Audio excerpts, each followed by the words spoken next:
ലൈംഗിക പീഡന ഭ്രൂണഹത്യാ കേസുകളിൽ പ്രതിയായ രാഹുൽ മാങ്കൂട്ടത്തിൽ MLA കോൺഗ്രസിൽ നിന്ന് പുറത്താക്കി. രാഹുലിന്റെ മുൻകൂർ ജാമ്യാപേക്ഷ കോടതി തള്ളിയതിന് തൊട്ടു പിന്നാലെയാണ് കോൺഗ്രസിന്റെ ഈ നടപടി. രാഹുൽ മാങ്കൂട്ടത്തിൽ MLA സ്ഥാനം രാജിവെക്കുന്നതാണ് ഉചിതമെന്ന് നേതാക്കൾ പ്രതികരിച്ചു. തിരുവനന്തപുരം പ്രിൻസിപ്പൽ സെഷൻസ് കോടതി മുൻകൂർ ജാമ്യാപേക്ഷ തള്ളിയതിന് തൊട്ടു പിന്നാലെ രാഹുൽ മാങ്കൂട്ടത്തിലിനെ പുറത്താക്കി KPCC വാർത്താക്കുറിപ്പ്. മാധ്യമങ്ങൾക്ക് മുന്നിൽ ഔദ്യോഗിക പ്രഖ്യാപനം. AICCയുടെ അനുമതിയോടെയാണ് നടപടിയെന്ന് നേതാക്കൾ. രാഹുൽ മാങ്കൂട്ടത്തിനെ കോൺഗ്രസ് പാർട്ടിയിൽ നിന്ന് പുറത്താക്കിയിരിക്കുന്നു, AICCയുടെ അനുമതിയോടുകൂടി. തീരുമാനം ഇന്നലെ എടുത്തിട്ടുണ്ടായിരുന്നു. രണ്ടാമത്തെ പരാതി പരിശോധിച്ച് തീരുമാനം എടുത്തിട്ടുണ്ടായിരുന്നു. ആ തീരുമാനം എല്ലാവരും ചേർന്ന് ഏകാണ്ടമായിട്ട് എടുത്ത ഒരു തീരുമാനമാണ്. MLA സ്ഥാനത്ത് നിന്ന് രാഹുൽ രാജിവെക്കുന്നതാണ് ഉചിതമെന്ന് നേതാക്കളുടെ പ്രതികരണം. അല്ലാതെ അദ്ദേഹമാണ് തീരുമാനിക്കേണ്ടത്. ധാർമ്മികതയുണ്ടെങ്കിൽ രാജിവെക്കണമെന്ന് ഞാൻ പറയുന്നില്ല. കാരണം ധാർമ്മികതയുള്ള പ്രവൃത്തിയല്ലല്ലോ ചെയ്തുകൊണ്ടിരുന്നത്. രാഹുൽ മാങ്കൂട്ടത്തിലിനെ പുറത്താക്കണമെന്ന് നേരത്തെ തന്നെ ആവശ്യപ്പെട്ടിരുന്നുവെന്ന് മുൻ പ്രതിപക്ഷ നേതാവ് രമേശ് ചെന്നിത്തല. അന്നാണ് ഞാൻ ആവശ്യപ്പെട്ടതാണ് അദ്ദേഹത്തെ പുറത്താക്കണം. ഇപ്പൊ ഞാൻ അന്നെടുത്ത നിലപാട് ശരിയാണെന്ന് ഇപ്പൊ തെളിഞ്ഞിരിക്കുന്നു. രാഹുലിനെതിരെയുള്ള നടപടി ചൂണ്ടിക്കാട്ടി CPIMനെ പ്രതിരോധത്തിലാക്കാനുള്ള നീക്കം കോൺഗ്രസ് ശക്തമാക്കി. M. മുകേഷ്, A. പത്മകുമാർ തുടങ്ങിയവർക്കെതിരെയുള്ള ആരോപണങ്ങളിൽ CPIM എന്ത് നടപടിയെടുത്തുവെന്ന ചോദ്യം ആവർത്തിച്ച് നേതാക്കൾ രംഗത്തെത്തി. രാഹുൽ മാങ്കൂട്ടത്തിൽ കോൺഗ്രസിൽ നിന്ന് പുറത്താകുന്നത് MLA ആയി സത്യപ്രതിജ്ഞ ചെയ്ത് 1 വർഷം തികയുന്ന ദിവസം എന്നത് യാദൃച്ഛികതയായി. 24 തിരുവനന്തപുരം. രാഹുൽ മാങ്കൂട്ടത്തിലിനെ പുറത്താക്കിയെങ്കിലും നടപടിക്ക് മുൻകൂർ ജാമ്യാപേക്ഷയിലെ വിധി വരെ കാക്കണമെന്ന KPCC നേതൃത്വത്തിന്റെ വാശിയാണ് ഒടുവിൽ വിജയിച്ചത്. മാതൃകാ നിലപാടെന്ന് അവകാശപ്പെട്ട് ശബരിമല സ്വർണ്ണക്കൊള്ളക്കേസിൽ അറസ്റ്റിലായവരെ പുറത്താക്കിയോ എന്ന ചോദ്യം ഉയർത്തുമ്പോഴും ജാമ്യവിധി വരെ പുറത്താക്കാൻ വൈകിപ്പിച്ചത് കോൺഗ്രസിനെ പ്രതിരോധത്തിലാക്കുന്നുണ്ട്. ഒന്നിനു പിറകെ ഒന്നായി പരാതികൾ ഉയർന്നു വന്നിട്ടും രാഹുൽ മാങ്കൂട്ടത്തിലിനെ പാർട്ടിയിൽ നിന്ന് പുറത്താക്കുന്നതിൽ മുൻകൂർ ജാമ്യത്തിൽ ഉത്തരവ് വന്ന ശേഷം തീരുമാനമെടുത്താൽ മതിയെന്നായിരുന്നു KPCC നേതൃത്വത്തിന്റെ ഉറച്ച നിലപാട്. ഹൈക്കമാൻഡ് നടപടിക്ക് പച്ചക്കൊടി വീശിയിട്ടും പ്രതിപക്ഷ നേതാവും മുതിർന്ന നേതാക്കളും നടപടി ആവശ്യപ്പെട്ടിട്ടും KPCC നേതൃത്വത്തിന് കുലുക്കമൊന്നുമുണ്ടായില്ല. മുൻകൂർ ജാമ്യം കിട്ടിയാൽ പുറത്താക്കൽ ഒഴിവാക്കാമെന്ന് കരുതിയാണ് തീരുമാനം വൈകിപ്പിച്ചത്. ജാമ്യഹർജി തള്ളിയ തീരുമാനത്തിനൊപ്പം പുറത്താക്കലും വന്നു. നേതാക്കൾ ജയിച്ചു, കോൺഗ്രസ് തോറ്റു. തീരുമാനം ഇന്നലെ എടുത്തിട്ടുണ്ടായിരുന്നു. രണ്ടാമത്തെ പരാതി പരിശോധിച്ച് തീരുമാനം എടുത്തിട്ടുണ്ടായിരുന്നു. ആ തീരുമാനം എല്ലാവരും ചേർന്ന് ഏകാണ്ടമായിട്ട് എടുത്ത ഒരു തീരുമാനമാണ്. ഇപ്പോൾ ഇന്നലെ രാത്രി പ്രഖ്യാപിക്കുന്നു, ഇന്ന് പ്രഖ്യാപിക്കുന്നു എന്നുള്ളതിന് പ്രസക്തിയില്ലല്ലോ. AKG സെൻറ്ററിൽ പൊടി പിടിച്ച് മാറാല പിടിച്ച് ഒരുപാട് പരാതികൾ കിടക്കുന്നുണ്ട്. ഇതൊരു മാതൃകയാക്കി ഇനിയെങ്കിലും ആ മാറാലയും പൊടിയൊക്കെ തുടച്ച് അത് പോലീസിലേക്ക് ഫോർവേഡ് ചെയ്താൽ നന്നായിരിക്കും. ആക്ഷേപം വന്നപ്പോൾ തന്നെ രാഹുലിനെ യൂത്ത് കോൺഗ്രസ് അധ്യക്ഷ സ്ഥാനത്ത് നിന്ന് പുറത്താക്കി പാർട്ടിയിൽ നിന്ന് സസ്പെൻഡ് ചെയ്തു എന്നൊക്കെ ചൂണ്ടിക്കാട്ടി രാഹുലിന്റെ പുറത്താക്കൽ വൈകിയതിനെ കോൺഗ്രസ് ന്യായീകരിക്കുന്നുണ്ട്. എങ്കിലും മുൻകൂർ ജാമ്യം തള്ളിയതിന് തൊട്ടു പിന്നാലെയുള്ള പുറത്താക്കൽ ഗത്യന്തരമില്ലാതെയുള്ള നടപടിയാണെന്ന വിമർശനം കോൺഗ്രസിൽ തന്നെയുണ്ട്. സ്വർണ്ണക്കൊള്ളക്കേസിൽ അറസ്റ്റിലായ പത്മകുമാറിനെതിരെ CPIM നടപടിയെടുക്കാത്തതാണ് കോൺഗ്രസിന്റെ പിടിവള്ളി. പാർട്ടിയുടെ വിശ്വാസ്യത ഒരു കാരണവശാലും തകരില്ല. പാർട്ടി എടുത്ത നിലപാടുകൾ കൊണ്ട് ജനങ്ങളുടെ മുമ്പിൽ കോൺഗ്രസിന് കൂടുതലായിട്ടുള്ള വിശ്വാസമാണ് കിട്ടുന്നത്. കോൺഗ്രസ് മാതൃകാപരമായി CPIMനെ പോലെയല്ല. കളവ് കേസിലെ പ്രതികളെ സംരക്ഷിക്കുന്ന, അവർക്കെതിരെ ഒരു നടപടിയും സ്വീകരിക്കാത്ത CPIMും കോൺഗ്രസും തമ്മിലുള്ള വ്യത്യാസം ജനങ്ങൾക്ക് നന്നായിട്ട് ബോധ്യം വരും. രാഹുൽ മാങ്കൂട്ടത്തിലിനെ പുറത്താക്കിയതോടെ ഇനി രാഹുലിനെതിരെ ഉയരുന്ന വിമർശനങ്ങളെ പ്രതിരോധിക്കുന്നതിൽ നിന്ന് കോൺഗ്രസ് രക്ഷപ്പെടുകയാണ്.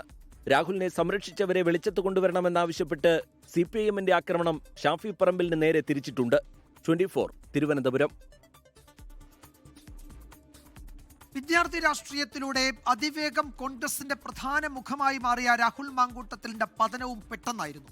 കന്നിപ്പോരാട്ടത്തിൽ പാലക്കാട് തിളക്കമാർന്ന വിജയം നേടിയ രാഹുൽ ലൈംഗിക അപവാദ കേസിൽപ്പെട്ടതോടെ കോൺഗ്രസ് ഗത്യന്തരമില്ലാതെ കൈയൊഴുകുകയായിരുന്നു. രാഹുലിന്റെ ഉയർച്ചയുടെയും വീഴ്ചയുടെയും കഥയിലേക്ക്.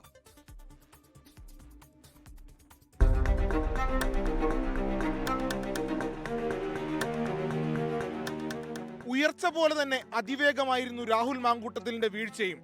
കുറിക്കുകൊള്ളുന്ന ചോദ്യങ്ങളും കൃത്യമായ മറുപടികളുമായി ഈ 36-കാരൻ രാഹുൽ മാങ്കൂട്ടത്തിൽ എന്ന ചെറുപ്പക്കാരൻ അതിവേഗം പ്രശസ്തിയിലേക്ക് ഉയർന്നു. മികച്ച പ്രാസംഗികനായും ചാനൽ ചർച്ചകളിൽ വക്താവായും തിളങ്ങി. പത്തനംതിട്ട അടൂരുകാരനായ രാഹുൽ 2006 പത്തനംതിട്ട കാത്തോലിക്കേറ്റ് കോളേജിൽ പഠിക്കുന്ന കാലത്താണ് KSUവിലൂടെ വിദ്യാർത്ഥി രാഷ്ട്രീയത്തിലെത്തുന്നത്. പിന്നെ യൂത്ത് കോൺഗ്രസ് പെരിങ്ങനാട് മണ്ഡലം കമ്മിറ്റി പ്രസിഡന്റായി പൂർണ്ണസമയ രാഷ്ട്രീയത്തിലേക്ക്. സംസ്ഥാനത്ത് കോൺഗ്രസിന്റെ പ്രധാന വക്താവായി ഉയർന്ന രാഹുൽ 2016 NSUI ദേശീയ സെക്രട്ടറിയും 2020 യൂത്ത് കോൺഗ്രസ് സംസ്ഥാന ജനറൽ സെക്രട്ടറിയും 2020 KPCC അംഗവുമായി. 2023 യൂത്ത് കോൺഗ്രസ് സംസ്ഥാന അധ്യക്ഷനായിരിക്കെയാണ് പാലക്കാട് നിന്നും 2024 കന്നി പോരാട്ടത്തിൽ MLA ആയി മാറിയത്. പാലക്കാട്ട് തെരഞ്ഞെടുപ്പുകളിലെ ഭൂരിപക്ഷ റെക്കോർഡുകളും തകർത്ത് രാഹുൽ നിയമസഭയിലെത്തിയപ്പോൾ പ്രതീക്ഷകൾ വാനോളമായിരുന്നു. പക്ഷേ 2025 ഓഗസ്റ്റ് 20 നടി റിനി ആൻ ജോർജ് രാഹുൽ മാങ്കൂട്ടത്തിനെതിരെ പേര് പറയാതെ ആരോപണം ഉന്നയിച്ചതോടെ എല്ലാം മാറിമറിഞ്ഞു. ഒന്നിനു പുറകെ ഒന്നായി ലൈംഗിക പീഡന ആരോപണങ്ങൾ രാഹുലിനെതിരെ ഉയർന്നു. യൂത്ത് കോൺഗ്രസ് അധ്യക്ഷ സ്ഥാനം രാജിവെച്ചതിന് പിന്നാലെ കോൺഗ്രസിന്റെ പ്രാഥമിക അംഗത്തിൽ നിന്നും സസ്പെൻഡ് ചെയ്യപ്പെട്ടു. നവംബർ 20 രാഹുലിനെതിരെ അതിജീവിത മുഖ്യമന്ത്രിക്ക് പരാതി നൽകിയതോടെ രാഹുൽ ഒളിവിൽ പോയി. രാഹുലിനെതിരെ വീണ്ടും മറ്റൊരു പെൺകുട്ടി കൂടി ആരോപണം ഉന്നയിച്ചതോടെ കോൺഗ്രസും കൈവിടുകയായിരുന്നു. Research desk 24. രാഹുൽ മാങ്കൂട്ടത്തിന് മുൻകൂർ ജാമ്യം നിഷേധിച്ചുകൊണ്ടുള്ള തിരുവനന്തപുരം പ്രിൻസിപ്പൽ സെഷൻസ് കോടതിയുടെ ഉത്തരവ് പുറത്ത്.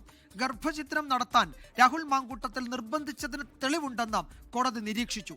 MLA ആയ പ്രതി പുറത്തിറങ്ങിയാൽ സാക്ഷികളെ സ്വാധീനിക്കാൻ ശ്രമിക്കുമെന്നും മുൻകൂർ ജാമ്യാപേക്ഷ തള്ളിയ ഉത്തരവിൽ കോടതി പറയുന്നുണ്ട്. അടച്ചിട്ട കോടതിയിൽ ആദ്യ ദിവസം മുൻകൂർ ജാമ്യ ഹർജിയിൽ വാദം കേട്ടത് 1 മണിക്കൂറിലധികം. പരസ്പര ധാരണ പ്രകാരം നടത്തിയ ലൈംഗിക ബന്ധം എങ്ങനെ പീഡനമാകുമെന്ന് പ്രതിഭാഗം വാദം.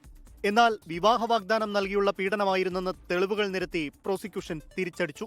രാഷ്ട്രീയ പ്രേരിതമായ കേസെന്നായിരുന്നു അടുത്ത വാദം. എന്നാൽ അതിജീവിത ഗർഭിണിയായിരിക്കുന്ന അവസ്ഥയിൽ പോലും പീഡനം നടന്നുവെന്ന് പ്രോസിക്യൂഷൻ ചൂണ്ടിക്കാട്ടി. ഇതോടെ അന്വേഷണവുമായി രാഹുൽ മാങ്കൂട്ടത്തിൽ സഹകരിക്കുമെന്നായി പ്രതിഭാഗം.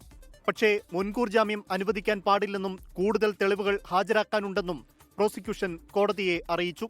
അങ്ങനെയാണ് കേസിൽ വീണ്ടും ഇന്ന് വാദം കേട്ടത്. ഇന്നും അരമണിക്കൂറിലധികം വാദം കേട്ടു.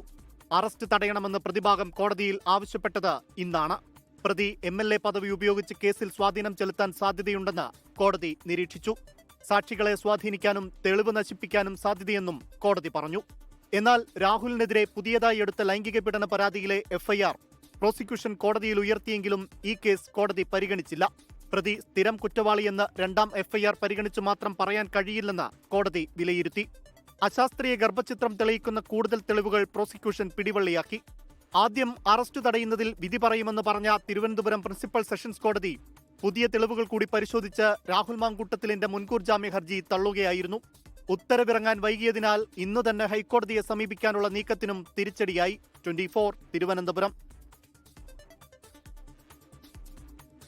ഷാഫി പറമ്പിൽ MPക്കും രാഹുൽ മാങ്കൂട്ടത്തിനുമെതിരെ വിമർശനം ഉന്നയിച്ചതിന് പിന്നാലെ KPCC സംസ്കാര സാഹിതി കോഴിക്കോട് ജില്ലാ വാട്സപ്പ് ഗ്രൂപ്പിൽ നിന്ന് പുറത്താക്കിയ MA ഷഹനാസിനെ തിരിച്ചെടുത്തു. വാട്സപ്പ് ഗ്രൂപ്പിൽ നിന്ന് പുറത്താക്കിയെന്ന വാർത്തയ്ക്ക് പിന്നാലെയാണ് തിരിച്ചെടുത്തത്.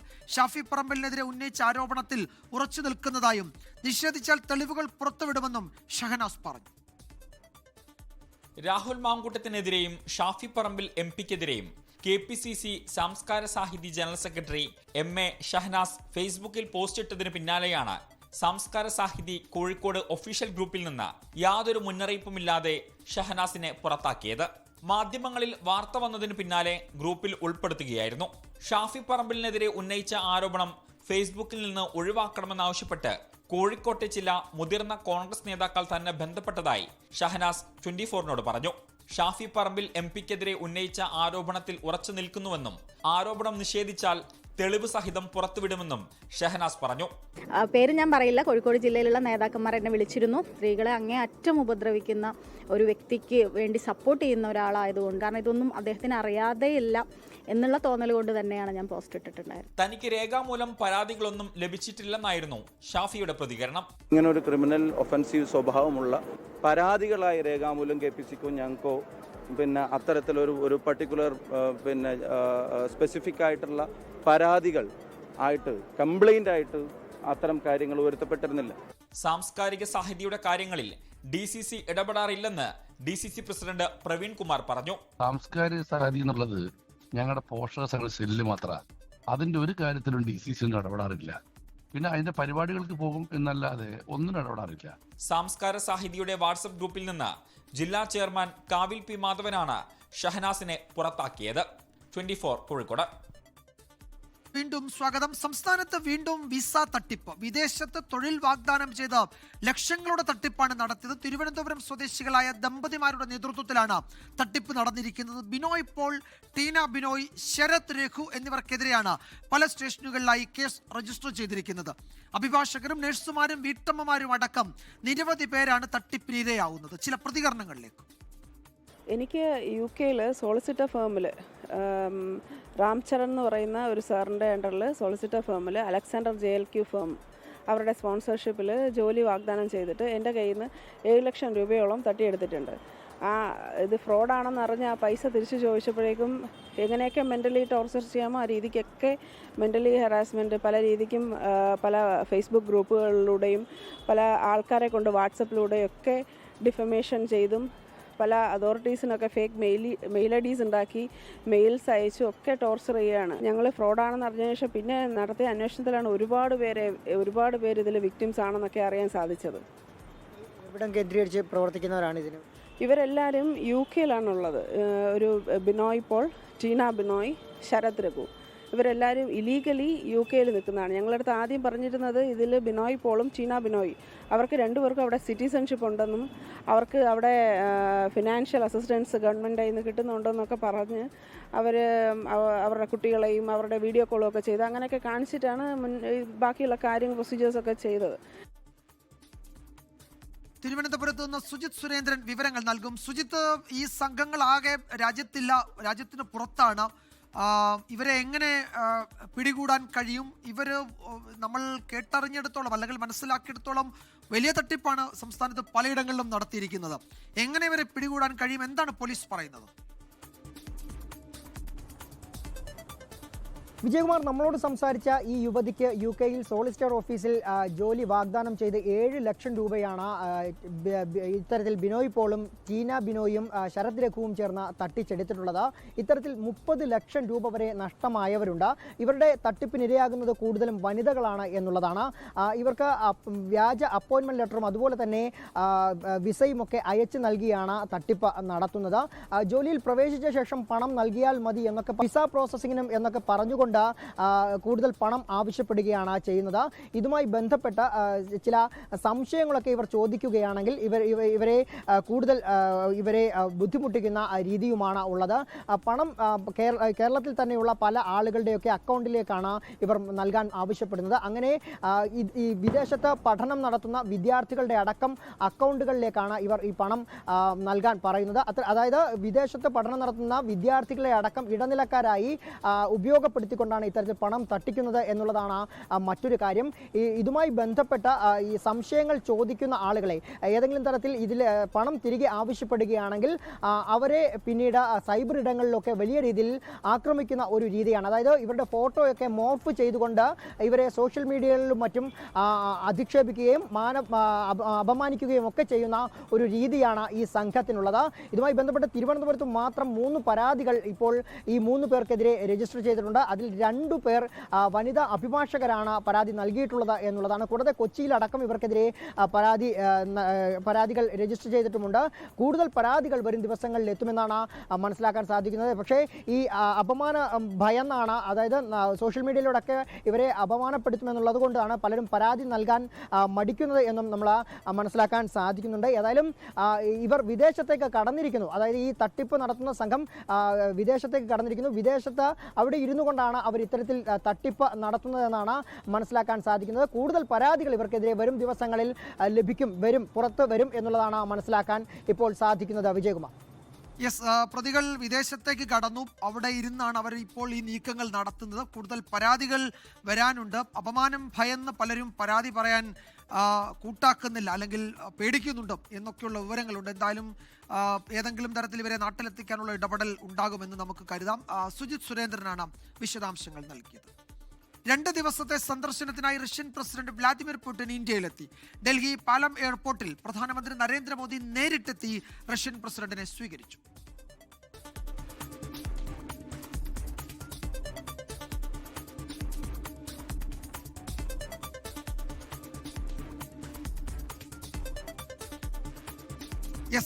പ്രോട്ടോകോൾ ഒക്കെ അതൊക്കെ മാറ്റിവെച്ച് പ്രധാനമന്ത്രി നരേന്ദ്രമോദി നേരിട്ട് വിമാനത്താവളത്തിലെത്തി റഷ്യൻ പ്രസിഡന്റിനെ സ്വീകരിക്കുന്ന കാഴ്ചയാണ് നമ്മൾ കണ്ടത്.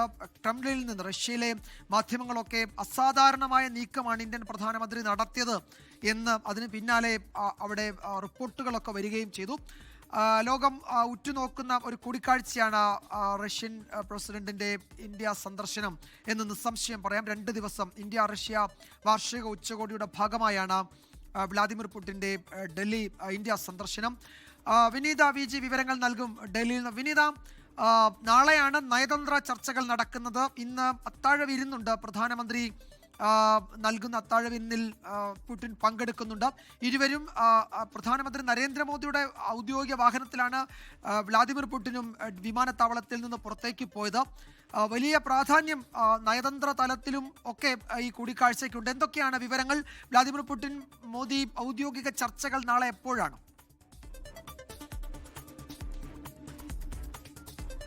തീർച്ചയായും വിജയകുമാർ സൂചിപ്പിച്ചതുപോലെ തന്നെ നാളെയാണ് റഷ്യൻ പ്രസിഡന്റിന്റെ ഔദ്യോഗിക പരിപാടികളൊക്കെ തന്നെ നടക്കുക. ഇന്ന് വൈകിട്ട് 6:30 കൂടിയാണ് അദ്ദേഹം ഡൽഹിയിലെ പാലം വിമാനത്താവളത്തിലേക്ക്, സൈനിക വിമാനത്താവളമായ പാലം വിമാനത്താവളത്തിലേക്ക് എത്തിയിട്ടുണ്ടായിരുന്നത്. തുടർന്ന് എല്ലാവിധ പ്രോട്ടോകോളുകളും മാറ്റിവെച്ചുകൊണ്ട് പ്രധാനമന്ത്രി നരേന്ദ്രമോദി തന്നെ നേരിട്ടെത്തി വ്ളാദിമിർ പുടിനെ സ്വീകരിക്കുകയാണ് ഉണ്ടായത്. ശേഷം ഒരേ വാഹനത്തിൽ ഇരുവരും പ്രധാനമന്ത്രിയുടെ ലോക് കല്യാൺ മാർഗിലെ വസതിയിലേക്കാണ് പോയിരിക്കുന്നത്. ഇന്നവിടെ പ്രധാനമന്ത്രി റഷ്യൻ പ്രസിഡന്റിനായി അത്താഴ വിരുന്ന് ഒരുക്കിയിട്ടുണ്ട്. നേരത്തെ മോസ്കോ സന്ദർശന വേളയിൽ റഷ്യൻ പ്രസിഡന്റും പ്രധാനമന്ത്രിക്കായി ഇത്തരത്തിലേക്കൊരു അത്താഴ വിരുന്ന് നൽകിയിട്ടുണ്ടായിരുന്നു. അതിനെ തുടർന്നാണ് ഇന്നിപ്പോൾ പ്രധാനമന്ത്രിയും ഒരു അത്താഴ വിരുന്ന് നൽകുന്നത്. ഇരുവരും ഇപ്പോൾ പ്രധാനമന്ത്രിയുടെ വസതിയിലാണ് എത്തിയിട്ടുള്ളത്. അവിടെ വെച്ച് അത്താഴ വിരുന്ന് ഇന്നുണ്ടാകും. നേരത്തെയും ഒരേ വാഹനത്തിൽ ഇരുവരും ഈ നേരത്തെ ചൈനയിലൊക്കെ വെച്ച് നടന്ന ഈ ഷാങ്ഹായ് ഉച്ചകോടിയിലും ഇരുവരും ഇങ്ങനെ ഒരേ വാഹനത്തിൽ സഞ്ചരിച്ചിട്ടുണ്ടായിരുന്നു. അതുകൊണ്ട് തന്നെ ഇത്തവണയും ഒരേ വാഹനത്തിൽ ഇരു നേതാക്കളും സഞ്ചരിക്കുമെന്നുള്ള ചില സൂചനകളൊക്കെ ദേശീയ മാധ്യമങ്ങൾ നേരത്തെ തന്നെ നൽകിയിട്ടുണ്ടായിരുന്നു. പിന്നാലെയാണ് ഈ പ്രോട്ടോകോളുകളൊക്കെ തന്നെ മാറ്റിവെച്ചുകൊണ്ട് പ്രധാനമന്ത്രി നേരിട്ടെത്തി പുടിനെ സ്വീകരിക്കുകയും ശേഷം ഒരേ വാഹനത്തിൽ ഇരുവരും പ്രധാനമന്ത്രിയുടെ വസതിയിലേക്കൊക്കെ തന്നെ പോയിട്ടുണ്ടായിരുന്നത്. ഇപ്പോൾ അത്താഴ വിരുന്നിൽ പങ്കെടുക്കുകയാണെന്നാണ് നമുക്ക് അറിയാൻ കഴിയുന്നത്. റഷ്യൻ പ്രസിഡന്റ് അദ്ദേഹത്തിന്റെ ഔദ്യോഗിക പരിപാടികളൊക്കെ തന്നെ നാളെയാണ് ഉണ്ടാവുക. നാളെ രാവിലെ 11 മണിയോടുകൂടി രാഷ്ട്രപതി ദ്രൗപദി മുർമുവുമായി വ്ളാദിമിർ പുടിൻ കൂടിക്കാഴ്ച നടത്തും. അതിനുശേഷം അദ്ദേഹം രാജ്ഘട്ട് സന്ദർശിക്കുമെന്നാണ് അറിയിച്ചിരിക്കുന്നത്. ശേഷം ഹൈദരാബാദ് ഹൗസിൽ പ്രധാനമന്ത്രി നരേന്ദ്രമോദിയുമായി കൂടിക്കാഴ്ച നടത്തും. വിവിധ മേഖലകളിൽ ആരോഗ്യം, പ്രതിരോധം, കൃഷി ഉൾപ്പെടെയുള്ള വിവിധ മേഖലകളിൽ ഇരു രാജ്യങ്ങളും തമ്മിലുള്ള ഉഭയകക്ഷി ബന്ധം കൂടുതൽ ശക്തമാക്കുന്നതിനുള്ള ധാരണാപത്രങ്ങളിൽ ഒപ്പുവച്ചേക്കുമെന്നാണ് ഇപ്പോൾ നിലവിൽ നമുക്ക് വിദേശകാര്യ മന്ത്രാലയത്തിൽ നിന്നൊക്കെ ലഭ്യമാകുന്ന വിവരം അനുസരിച്ച് മനസ്സിലാക്കാൻ കഴിയുന്നത്. ഇന്ത്യയെ സംബന്ധിച്ചിടത്തോളം, മറ്റ് ലോകരാജ്യങ്ങളെ സംബന്ധിച്ചിടത്തോളം ഒക്കെ ഏറ്റവും കൂടുതൽ ഉറ്റുനോക്കുന്നത് ഈ റഷ്യയിൽ നിന്ന് എണ്ണ വാങ്ങുന്നതിന്റെയൊക്കെ ഭാഗമായി അമേരിക്ക ഏർപ്പെടുത്തിയിരിക്കുന്ന അധിക തീരുവ ഉൾപ്പെടെയുള്ള വിഷയങ്ങൾ ഈ കൂടിക്കാഴ്ചയിൽ ചർച്ചയാകുമോ ഉൾപ്പെടെയുള്ള കാര്യങ്ങൾ തന്നെയാണ്. അത്തരത്തിലേക്കുള്ള ചർച്ചകൾ ഉണ്ടാകുമെന്നുള്ള ചില സൂചനകളൊക്കെ നേരത്തെ ദേശീയ മാധ്യമങ്ങളൊക്കെ തന്നെ നൽകിയിട്ടുമുണ്ടായിരുന്നു. നാളെ നടക്കുന്ന 23ാമത് ഇന്ത്യ റഷ്യ വാർഷിക ഉച്ചകോടിയിലും പുടിൻ പങ്കെടുക്കും. അതിനുശേഷമായിരിക്കും അദ്ദേഹം ഇന്ത്യയിൽ നിന്ന് മടങ്ങുക. അദ്ദേഹത്തിന്റെ രാജ്യം ഹൃദ്യമായ സ്വീകരണം തന്നെയാണ് നൽകിയിരിക്കുന്നത്. വിജയകുമാർ. യെസ്, വിനീത VG ആണ് വിവരങ്ങൾ നൽകിയത്. ഇന്ത്യ റഷ്യ ഉച്ചകോടിക്ക് നാളെയും നാളെ കഴിഞ്ഞുമാണ് അതിൻ്റെ ഔദ്യോഗിക പരിപാടികൾ നടക്കുന്നത്. ഇന്ന് അനൗപചാരിക ചർച്ചകളാണ്. വലിയ വ്യാപാര, വാണിജ്യ, നയതന്ത്ര കരാറുകളിൽ ഇരു രാജ്യങ്ങളും ഒപ്പുവെക്കുന്നുണ്ട്.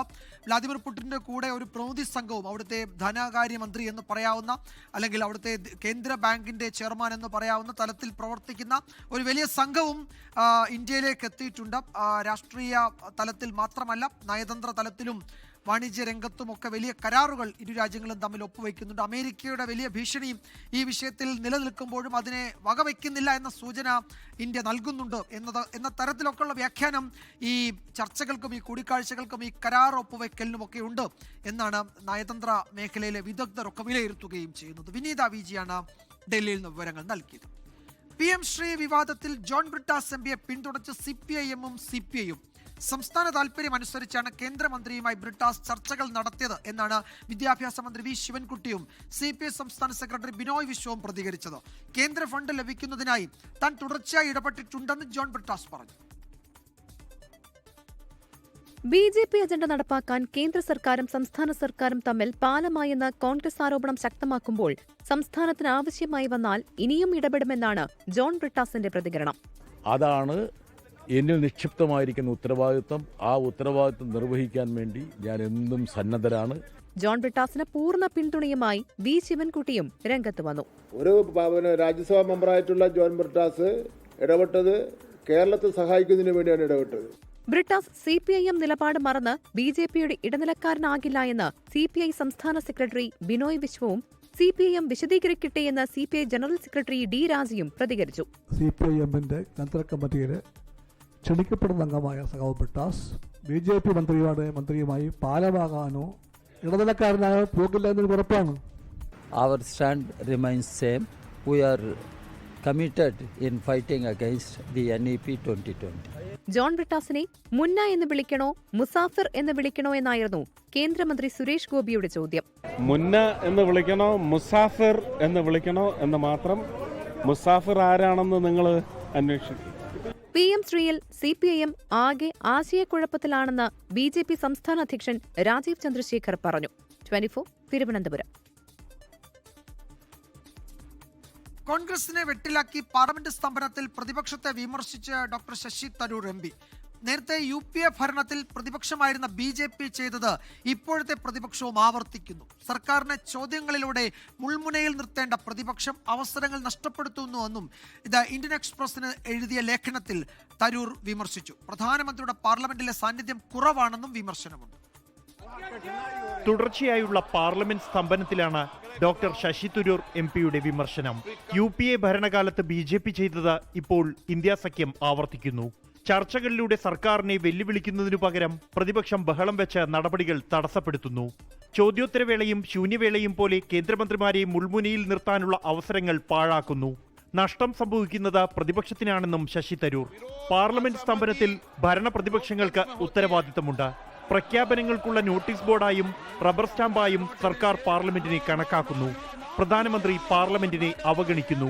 തന്റെ നിലപാട് സർക്കാരിനെ പ്രീണിപ്പിക്കാനല്ലെന്നും കൂട്ടായ പുനഃസജ്ജീകരണം ആവശ്യമെന്നും ലേഖനത്തിൽ ശശി തരൂർ MP വ്യക്തമാക്കി. 24 ഡൽഹി.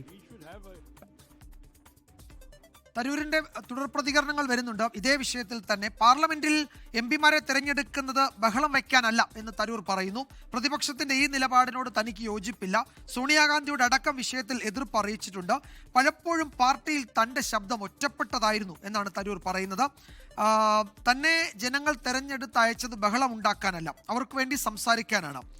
അതുപോലെ കഴിഞ്ഞ 16.5 വർഷമായി ഈ ദുഃഖം തനിക്കുണ്ട് എന്ന് പാർലമെന്റ് സ്തംഭനം സംബന്ധിച്ചുള്ള പ്രതികരണത്തിൽ തരൂർ പറയുന്നുണ്ട്. പക്ഷേ കോൺഗ്രസിന് ചെറിയൊരു ആശ്വാസവും ഉള്ളത് ഈ വ്ളാദിമിർ പുടിനെ കാണാൻ രാഹുൽ ഗാന്ധിയെ ഉൾപ്പെടെ പ്രതിപക്ഷത്തെ കേന്ദ്രം അനുവദിക്കുന്നില്ല എന്ന ഒരു ആക്ഷേപമുണ്ടായിരുന്നു. അതിൽ തരൂർ പറയുന്നത് വിദേശത്തു നിന്ന് വരുന്ന പ്രതിനിധികൾ പ്രതിപക്ഷമായി കൂടിക്കാഴ്ച നടത്തുന്നത് നല്ലതാണ്, ജനാധിപത്യ സംവിധാനത്തിൽ അത് വേണ്ടതാണ് എന്നുകൂടി ശശി തരൂർ പറയുന്നുണ്ട്. രാഹുൽ മാങ്കൂട്ടത്തിൽ വിഷയത്തിലും പ്രതികരണമുണ്ട്. പാർട്ടി നിലപാട് എല്ലാവരും അംഗീകരിക്കണം, നടപടി വൈകിയോ എന്ന കാര്യത്തിൽ പ്രതികരിക്കാനില്ല എന്ന് പറയുന്നു. പാർലമെന്റ് സ്തംഭനത്തിൽ വലിയ ബുദ്ധിമുട്ടുണ്ട്, വലിയ വിഷമമുണ്ട്. പിന്നെ പാർട്ടിയിൽ വേണ്ടത്ര പരിഗണന കിട്ടുന്നില്ല എന്നത് വരികൾക്കിടയിലൂടെ തരൂർ പറഞ്ഞു വെക്കുന്നുമുണ്ട്.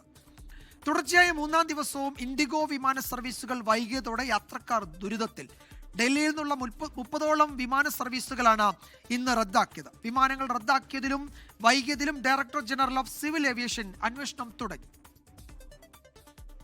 ഡൽഹിയിൽ നിന്ന് ഇന്ന് രാവിലെ പുറപ്പെടേണ്ടിയിരുന്ന 30 വിമാന സർവീസുകളാണ് ഇൻഡിഗോ റദ്ദാക്കിയത്.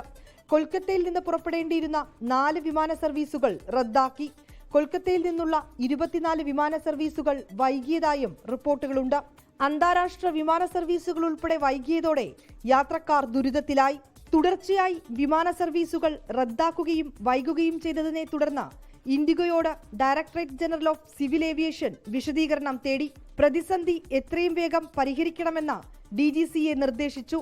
സാങ്കേതിക പ്രശ്നമാണെന്നാണ് ഇൻഡിഗോയുടെ വിശദീകരണമെങ്കിലും പുതുക്കിയ ഫ്ലൈറ്റ് ഡ്യൂട്ടി ടൈം ലിമിറ്റേഷൻ മാനദണ്ഡങ്ങളെ തുടർന്നുണ്ടായ പൈലറ്റുമാരുൾപ്പെടെയുള്ള ജീവനക്കാരുടെ കുറവാണ് പ്രതിസന്ധിക്ക് കാരണമെന്നാണ് റിപ്പോർട്ടുകൾ. പ്രതിസന്ധി പരിഹരിക്കുന്നതിനുള്ള നടപടികൾ ആരംഭിച്ചതായി ഇൻഡിഗോ അറിയിച്ചു. 24 ഡൽഹി. തായ്ലൻഡിൽ നിന്നും അനധികൃതമായി കൊണ്ടുവന്ന 14 പക്ഷികളെ കൊച്ചി വിമാനത്താവളത്തിൽ പിടികൂടി. നടപടികൾ പൂർത്തിയാക്കി പക്ഷികളെ തിരിച്ചയക്കുമെന്ന് അധികൃതർ വ്യക്തമാക്കി. വിശദമായ അന്വേഷണത്തിനായി പക്ഷികളെ കൊണ്ടുവന്ന കുടുംബത്തെ വനം വകുപ്പിന് കൈമാറി. ഇന്ന് രാവിലെ തായ്ലൻഡിൽ നിന്ന് ക്വാലാലംപൂർ വഴി കൊച്ചിയിലേക്ക് MH181 എന്ന വിമാനത്തിലെത്തിയവരിൽ നിന്നാണ് പക്ഷികളെ കസ്റ്റംസ് വിഭാഗം പിടികൂടിയത്. 7 വയസ്സുള്ള കുട്ടിയടക്കം 3 പേരടങ്ങുന്ന കുടുംബമാണ് വിമാനത്താവളത്തിൽ നിന്ന് പുറത്തേക്ക് കടക്കുന്നതിനിടെ പിടിയിലായത്. ഇവരുടെ ബാഗിൽ നിന്ന് 14 പക്ഷികളെ ജീവനോടെ കണ്ടെത്തി. മറ്റു രാജ്യങ്ങളിൽ നിന്ന് ജീവികളെ കൊണ്ടുവരുന്നതിനുള്ള നടപടിക്രമങ്ങൾ പാലിച്ചില്ല എന്ന് കണ്ടതിനെ തുടർന്നാണ് നടപടി. സംഭവത്തിൽ വിശദമായ അന്വേഷണം കസ്റ്റംസ് ആരംഭിച്ചിട്ടുണ്ട്. ഏതു സാഹചര്യത്തിലാണ് ജീവികളെ കടത്തിക്കൊണ്ടുവന്നത് എന്ന കാര്യത്തിൽ ഇനിയും വ്യക്തത ലഭിച്ചിട്ടില്ല. കൂടുതൽ അന്വേഷണത്തിനായി പിടിയിലായവരെ വനം വകുപ്പിന് കൈമാറി. നടപടിക്രമങ്ങൾ പൂർത്തിയാക്കി പക്ഷികളെ തിരിച്ച് തായ്ലൻഡിലേക്ക് തന്നെ കയറ്റി അയക്കും. 24 കൊച്ചി. ശബരിമല സ്വർണ്ണക്കൊള്ളയിൽ ദ്വാരപാലക ശില്പങ്ങളിലെ സ്വർണം കടത്തിയ കേസിലും തിരുവിതാംകൂർ ദേവസ്വം ബോർഡ് മുൻ അധ്യക്ഷൻ എ പത്മകുമാർ പ്രതി. ജയിലിലെത്തി പ്രത്യേക അന്വേഷണ സംഘം എ പത്മകുമാറിനെ ചോദ്യം ചെയ്തു. അതേസമയം സ്വർണ്ണക്കൊള്ളയിൽ ദേവസ്വം ബോർഡ് മുൻ ഉദ്യോഗസ്ഥരായ എസ് ജയശ്രീയുടെയും എസ് ശ്രീകുമാറിന്റെയും മുൻകൂർ ജാമ്യാപേക്ഷ ഹൈക്കോടതി തള്ളി. കട്ടളപ്പാളിയിലെ സ്വർണം നഷ്ടപ്പെട്ടതിൽ പങ്കുണ്ടെന്ന് കണ്ടെത്തിയതിനെ തുടർന്നായിരുന്നു എ പത്മകുമാറിനെ നേരത്തെ അറസ്റ്റ് ചെയ്തത്. കേസിൽ റിമാൻഡിൽ കഴിയുന്നതിനിടയിലാണ് എ പത്മകുമാറിനെ ജയിലിലെത്തി ഡിസംബർ 2-ന് പ്രത്യേക അന്വേഷണ സംഘം ചോദ്യം ചെയ്തത്. പിന്നാലെ ദ്വാരപാല ശില്പങ്ങളിലെ സ്വർണം കടത്തിയ കേസിൽ പത്മകുമാറിനെ പ്രതിയെടുത്ത അന്വേഷണ സംഘം അറസ്റ്റ് രേഖപ്പെടുത്തുകയായിരുന്നു. പത്മകുമാറിന്റെ അറിവോടെയാണ് ദ്വാരപാല ശില്പങ്ങളിലെ സ്വർണം കടത്തുന്ന SITക്ക് തെളിവുകൾ ലഭിച്ചു. രണ്ടാമത്തെ കേസിൽ കൂടി പ്രതിയേർത്തോടെ പത്മകുമാറിനെ വീണ്ടും ചോദ്യം ചെയ്യും. ഇതിനായി ഉടൻ കോടതിയെ സമീപിക്കാനാണ് പ്രത്യേക അന്വേഷണ സംഘത്തിന്റെ തീരുമാനം. അതേസമയം എ പത്മകുമാറിനെ 14 ദിവസത്തേക്ക് കൊല്ലം വിജിലൻസ് കോടതി വീണ്ടും റിമാൻഡ് ചെയ്തു. തിങ്കളാഴ്ച എ പത്മകുമാറിന്റെ ജാമ്യാപേക്ഷയും കോടതി പരിഗണിക്കും. അതേസമയം സ്വർണ്ണക്കൊള്ളയിൽ 6-ാം പ്രതി എസ് ശ്രീകുമാറിനും 4-ാം പ്രതി എസ് ജയശ്രീക്കും മുൻകൂർ ജാമ്യം ലഭിച്ചില്ല. ഇരുവരുടെയും മുൻകൂർ ജാമ്യാപേക്ഷ ഹൈക്കോടതി തള്ളി. തിരുവിതാംകൂർ ദേവസ്വം ബോർഡ് മുൻ അഡ്മിനിസ്ട്രേറ്റീവ് ഓഫീസറാണ് എസ് ശ്രീകുമാർ. ദേവസ്വം ബോർഡ് മുൻ സെക്രട്ടറിയാണ് എസ് ജയശ്രീ. 24 കൊല്ലം. ഇപ്പോൾ വരുന്ന ഒരു റിപ്പോർട്ടിലേക്ക്. സർക്കാർ ഓഫീസുകളിലെ പ്രതിവാര പ്രവൃത്തി ദിനങ്ങളുടെ എണ്ണം കുറയ്ക്കുന്നത് ചർച്ച ചെയ്യാൻ ചീഫ് സെക്രട്ടറി വിളിച്ച യോഗം മാറ്റി. സർവീസ് സംഘടനകളുമായി നടത്താനിരുന്ന യോഗമാണ് മാറ്റിയത്. സർക്കാർ നീക്കത്തിനെതിരെ പ്രതിപക്ഷ സർവീസ് സംഘടനകൾ തെരഞ്ഞെടുപ്പ് കമ്മീഷനെ സമീപിച്ചിരുന്നു. അലക്സ് റാം മുഹമ്മദ് വിവരങ്ങൾ നൽകും തിരുവനന്തപുരത്ത്. അലക്സ്, ഈ സർക്കാർ നീക്കം ചോദ്യം ചെയ്ത് പ്രതിപക്ഷ സർവീസ് സംഘടനകൾ രംഗത്ത് വന്ന പശ്ചാത്തലത്തിലാണോ യോഗം മാറ്റിയത്? വിജയകുമാർ, സംസ്ഥാനത്ത് തദ്ദേശ തെരഞ്ഞെടുപ്പ് മൂർധന്യ അവസ്ഥയിൽ നിൽക്കുന്നു. അതുമാത്രമല്ല, തപാൽ വോട്ടുകളുമായി ബന്ധപ്പെട്ട നടപടിക്രമങ്ങൾ പുരോഗമിക്കുകയാണ്. അതിനിടയിലാണ് സംസ്ഥാന സർക്കാർ അപ്രതീക്ഷിതമായ ഒരു തീരുമാനം പുറത്തിറക്കിക്കുന്നത്. അതായത് സർക്കാർ ജീവനക്കാരുടെ പ്രതിവാര പ്രവൃത്തി ദിവസം ആഴ്ചയിൽ അത് 5 ദിവസമാക്കുന്നതുമായി ബന്ധപ്പെട്ട കാര്യങ്ങൾ ചർച്ച ചെയ്യുന്നതിന് വേണ്ടി സർവീസ് സംഘടനകളുടെ യോഗം വിളിക്കാൻ ചീഫ് സെക്രട്ടറി തീരുമാനിക്കുന്നു. നാളെ വൈകുന്നേരം 5 മണിക്ക് ഓൺലൈനായാണ് ഈ യോഗം നിശ്ചയിച്ചിരുന്നത്. അതിനു പിന്നാലെ തന്നെ വലിയ വിമർശനം ഈ തീരുമാനത്തിൽ സർക്കാരിനെതിരെ ഉയർന്നു വന്നു. പ്രത്യേകിച്ച് NGO അസോസിയേഷൻ അടക്കമുള്ള സംഘടനകൾ തദ്ദേശ തെരഞ്ഞെടുപ്പിന്റെ പശ്ചാത്തലത്തിൽ ഇത് തെരഞ്ഞെടുപ്പ് പെരുമാറ്റച്ചട്ടത്തിനെതിരാണ് എന്നുള്ളത് കാണിച്ച് തദ്ദേശ തെരഞ്ഞെടുപ്പ് കമ്മീഷന് പരാതി നൽകുന്നു. തെരഞ്ഞെടുപ്പ് കമ്മീഷൻ ഉചിതമായ നടപടി സ്വീകരിക്കണമെന്നും ഈ പരാതിയിൽ വ്യക്തമാക്കിയിരുന്നു. ഇതിനു പിന്നാലെയാണ് ഇപ്പോൾ അല്പം മുമ്പ് പൊതുഭരണ വകുപ്പ് ഇതുമായി ബന്ധപ്പെട്ട് ഈ തീയതി നീക്കി എന്ന ഉത്തരവ് പുറത്തിറക്കുന്നത്. പുതിയ തീയതി അറിയിച്ചിട്ടില്ല, പക്ഷെ മറ്റു കാരണങ്ങൾ വ്യക്തമാക്കിയിട്ടില്ല. സർവീസ് സംഘടനകളുടെ യോഗം നാളെ ചീഫ് സെക്രട്ടറി വിളിച്ച യോഗം തൽക്കാലത്തേക്ക് മാറ്റിവെച്ചേക്കുന്നു എന്ന് മാത്രമാണ് ഈ ഉത്തരവിലുള്ളത്. വിജയകുമാർ. യെസ്, അലക്സ് റാം മുഹമ്മദാണ് വിവരങ്ങൾ നൽകിയത് തിരുവനന്തപുരത്ത്. സൂരജ് ലാമ തിരോധാന കേസിൽ വീണ്ടും വിമർശനവുമായി ഹൈക്കോടതി.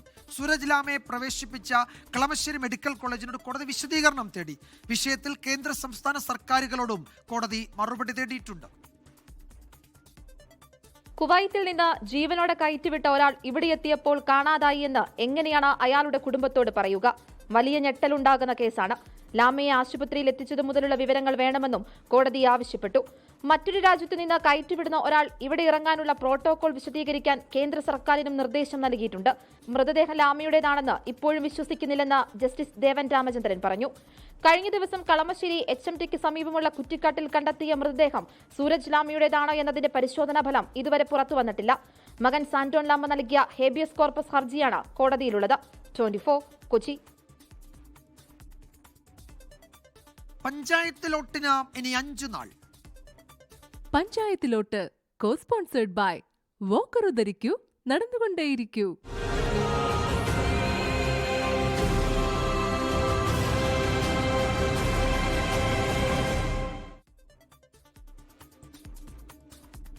തദ്ദേശ തെരഞ്ഞെടുപ്പിൽ വാശിയേറിയ പോരാട്ടമാണ് പാലാ നഗരസഭയിൽ നടക്കുന്നത്. പാലാ നഗരസഭ നിലനിർത്താൻ ജോസ് കെ മാണിയും കൂട്ടരും രണ്ടും കൽപ്പിച്ചാണ് ഇത്തവണ ഇറങ്ങിയത്.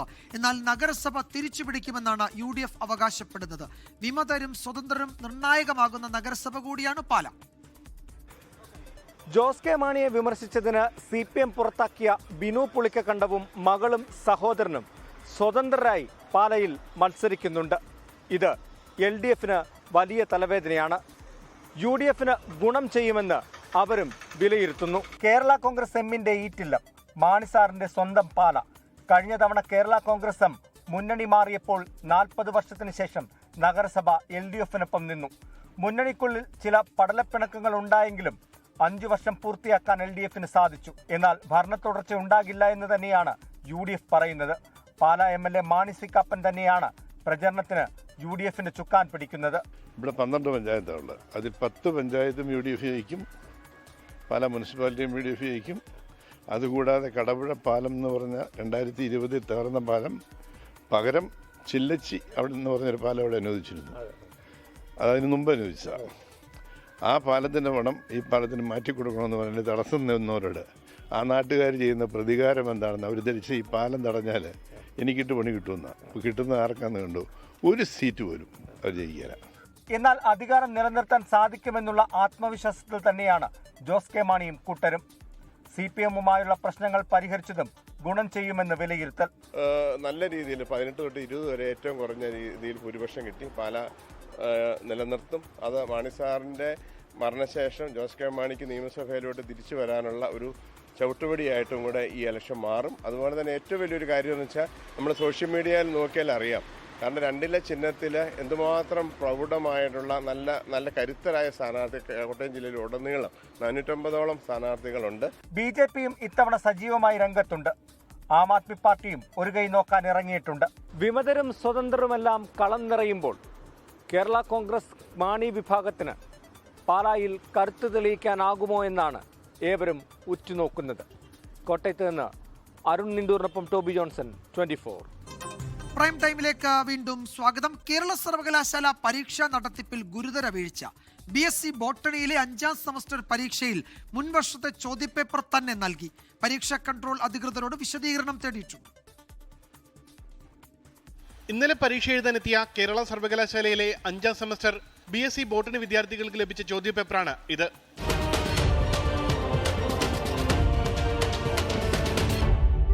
വിഷയം എൻവയോൺമെന്റൽ സ്റ്റഡീസ്. പക്ഷേ ഒരു പ്രശ്നമുണ്ട്. കഴിഞ്ഞ വർഷത്തെ ചോദ്യപേപ്പർ അതേ രീതിയിൽ അച്ചടിച്ച് നൽകിയെന്ന് മാത്രം. ഇതിൽ മാറ്റം മാത്രം. 2024 എന്നത് മാറ്റി 2025 ആക്കിയിട്ടുണ്ട്.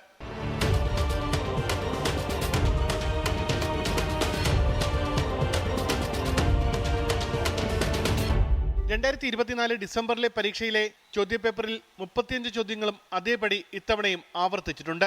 പരിശോധിച്ച ശേഷം തുടർ നടപടി ഉണ്ടാകുമെന്ന് സർവകലാശാല പരീക്ഷാ കൺട്രോളർ അറിയിച്ചു. പരീക്ഷ റദ്ദാക്കാനാണ് സാധ്യത. കഴിഞ്ഞ ദിവസം കാലിക്കറ്റ് സർവകലാശാലയിലും മുൻവർഷത്തെ ചോദ്യപേപ്പർ അതേപടി ആവർത്തിച്ചിരുന്നു. 4ാം സെമസ്റ്റർ സൈക്കോളജി ചോദ്യപേപ്പറാണ് കാലിക്കറ്റ് സർവകലാശാലയിൽ ആവർത്തിച്ചത്. ഉമേഷ് ബാലകൃഷ്ണൻ, 24, തിരുവനന്തപുരം.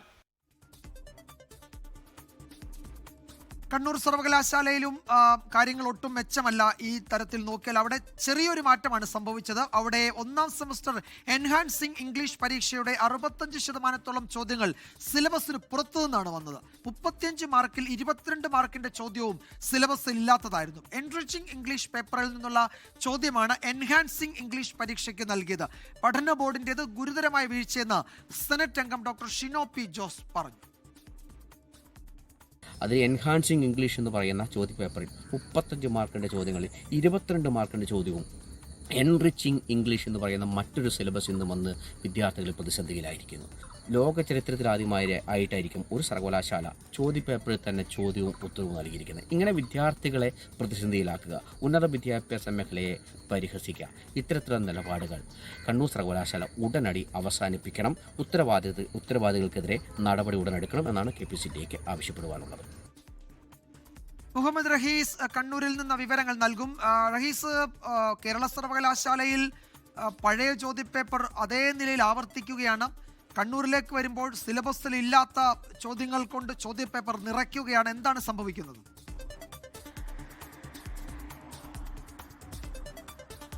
വിജയകുമാർ, കൃത്യമായി ചോദ്യങ്ങൾ ഇടാൻ പോലും ഈ പഠന ബോർഡൊക്കെ തീരുമാനിക്കുന്നവർക്ക് താല്പര്യമില്ല എന്ന് തോന്നുന്ന 2 വാർത്തകളാണ് ഇപ്പോൾ അടിക്കടി വന്നിരിക്കുന്നത്. അവിടെ കേരള സർവകലാശാലയിൽ ചോദ്യം അതുപോലെ തന്നെ റിപ്പീറ്റ് ചെയ്യുകയായിരുന്നെങ്കിൽ ഇവിടെ മറ്റൊരു വിഷയത്തിന്റെ ചോദ്യങ്ങൾ എടുത്ത് ഈ ചോദ്യപേപ്പറിൽ ഇടുകയായിരുന്നു. മറ്റൊരു വിഷയത്തിന്റെ സിലബസിലുള്ള ചോദ്യങ്ങളാണ് ചോദിച്ചത്. അതായത് എൻഹാൻസിങ് ഇംഗ്ലീഷും ഒപ്പം തന്നെ എൻറിച്ചിങ് ഇംഗ്ലീഷും ഉണ്ട്. 2 തരത്തിലുള്ള പരീക്ഷയാണ്.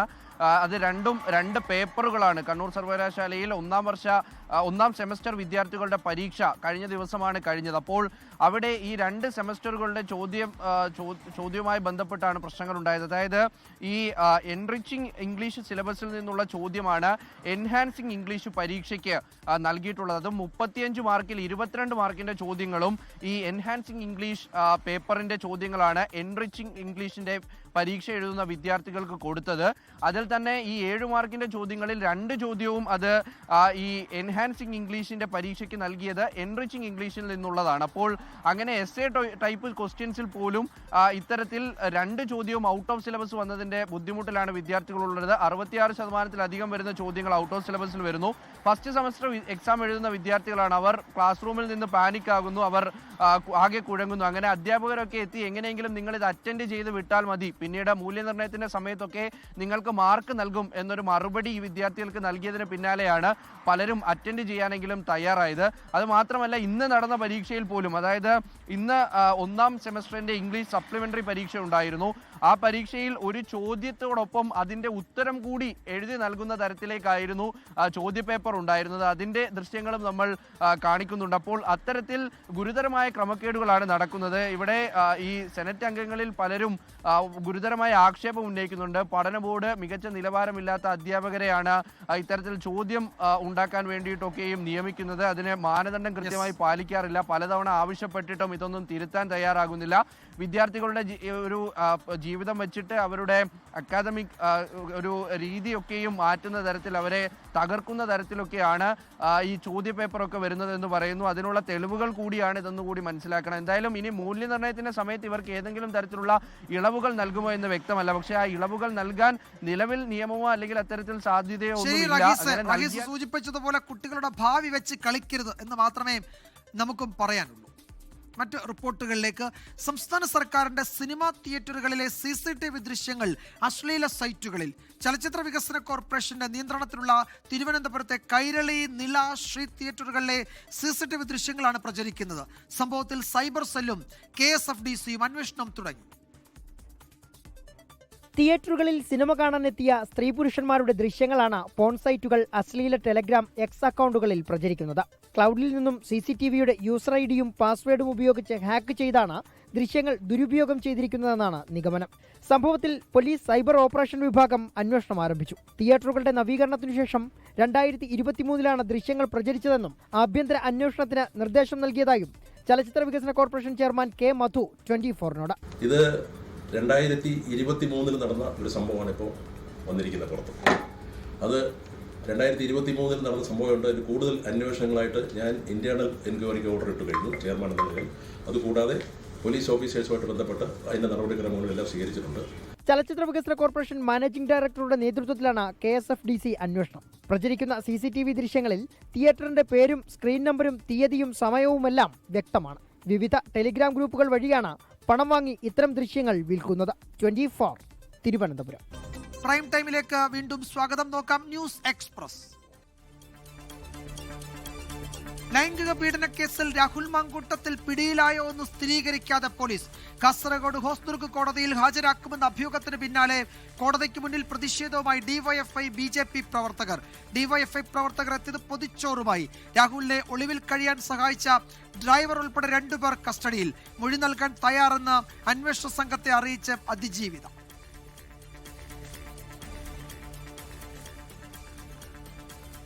രാഹുൽ മാങ്കൂട്ടത്തിൽ പാർട്ടിക്ക് പുറത്ത്. കോൺഗ്രസ് നടപടി. ലൈംഗിക പീഡന കേസിൽ മുൻകൂർ ജാമ്യാപേക്ഷ കോടതി തള്ളിയതിന് പിന്നാലെ MLA സ്ഥാനം രാജിവെക്കണമെന്ന ആവശ്യം.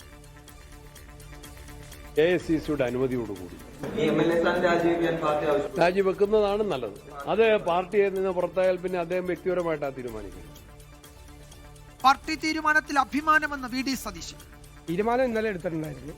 2ാമത്തെ പരാതി പരിശോധിച്ച് തീരുമാനം എടുത്തിട്ടുണ്ടായിരുന്നു. ആ തീരുമാനം എല്ലാവരും ചേർന്ന് ഏകാന്തമായിട്ട് എടുത്ത ഒരു തീരുമാനമാണ്. പണ്ടേ പുറത്താക്കണമായിരുന്നുവെന്ന തന്റെ നിലപാട് ശരിയായിരുന്നുവെന്ന് രമേശ് ചെന്നിത്തല. ആ എടുത്ത നടപടികളിലൊന്നും അതിന് ഒരു തരത്തിലുള്ള വിഘാതം സൃഷ്ടിക്കുന്ന നിലപാടുകൾ ഞങ്ങൾ ആരും കൈക്കൊണ്ടിട്ടില്ല. പാർട്ടി കൂട്ടായിട്ട് ആലോചിച്ചെടുത്ത തീരുമാനമാണ്.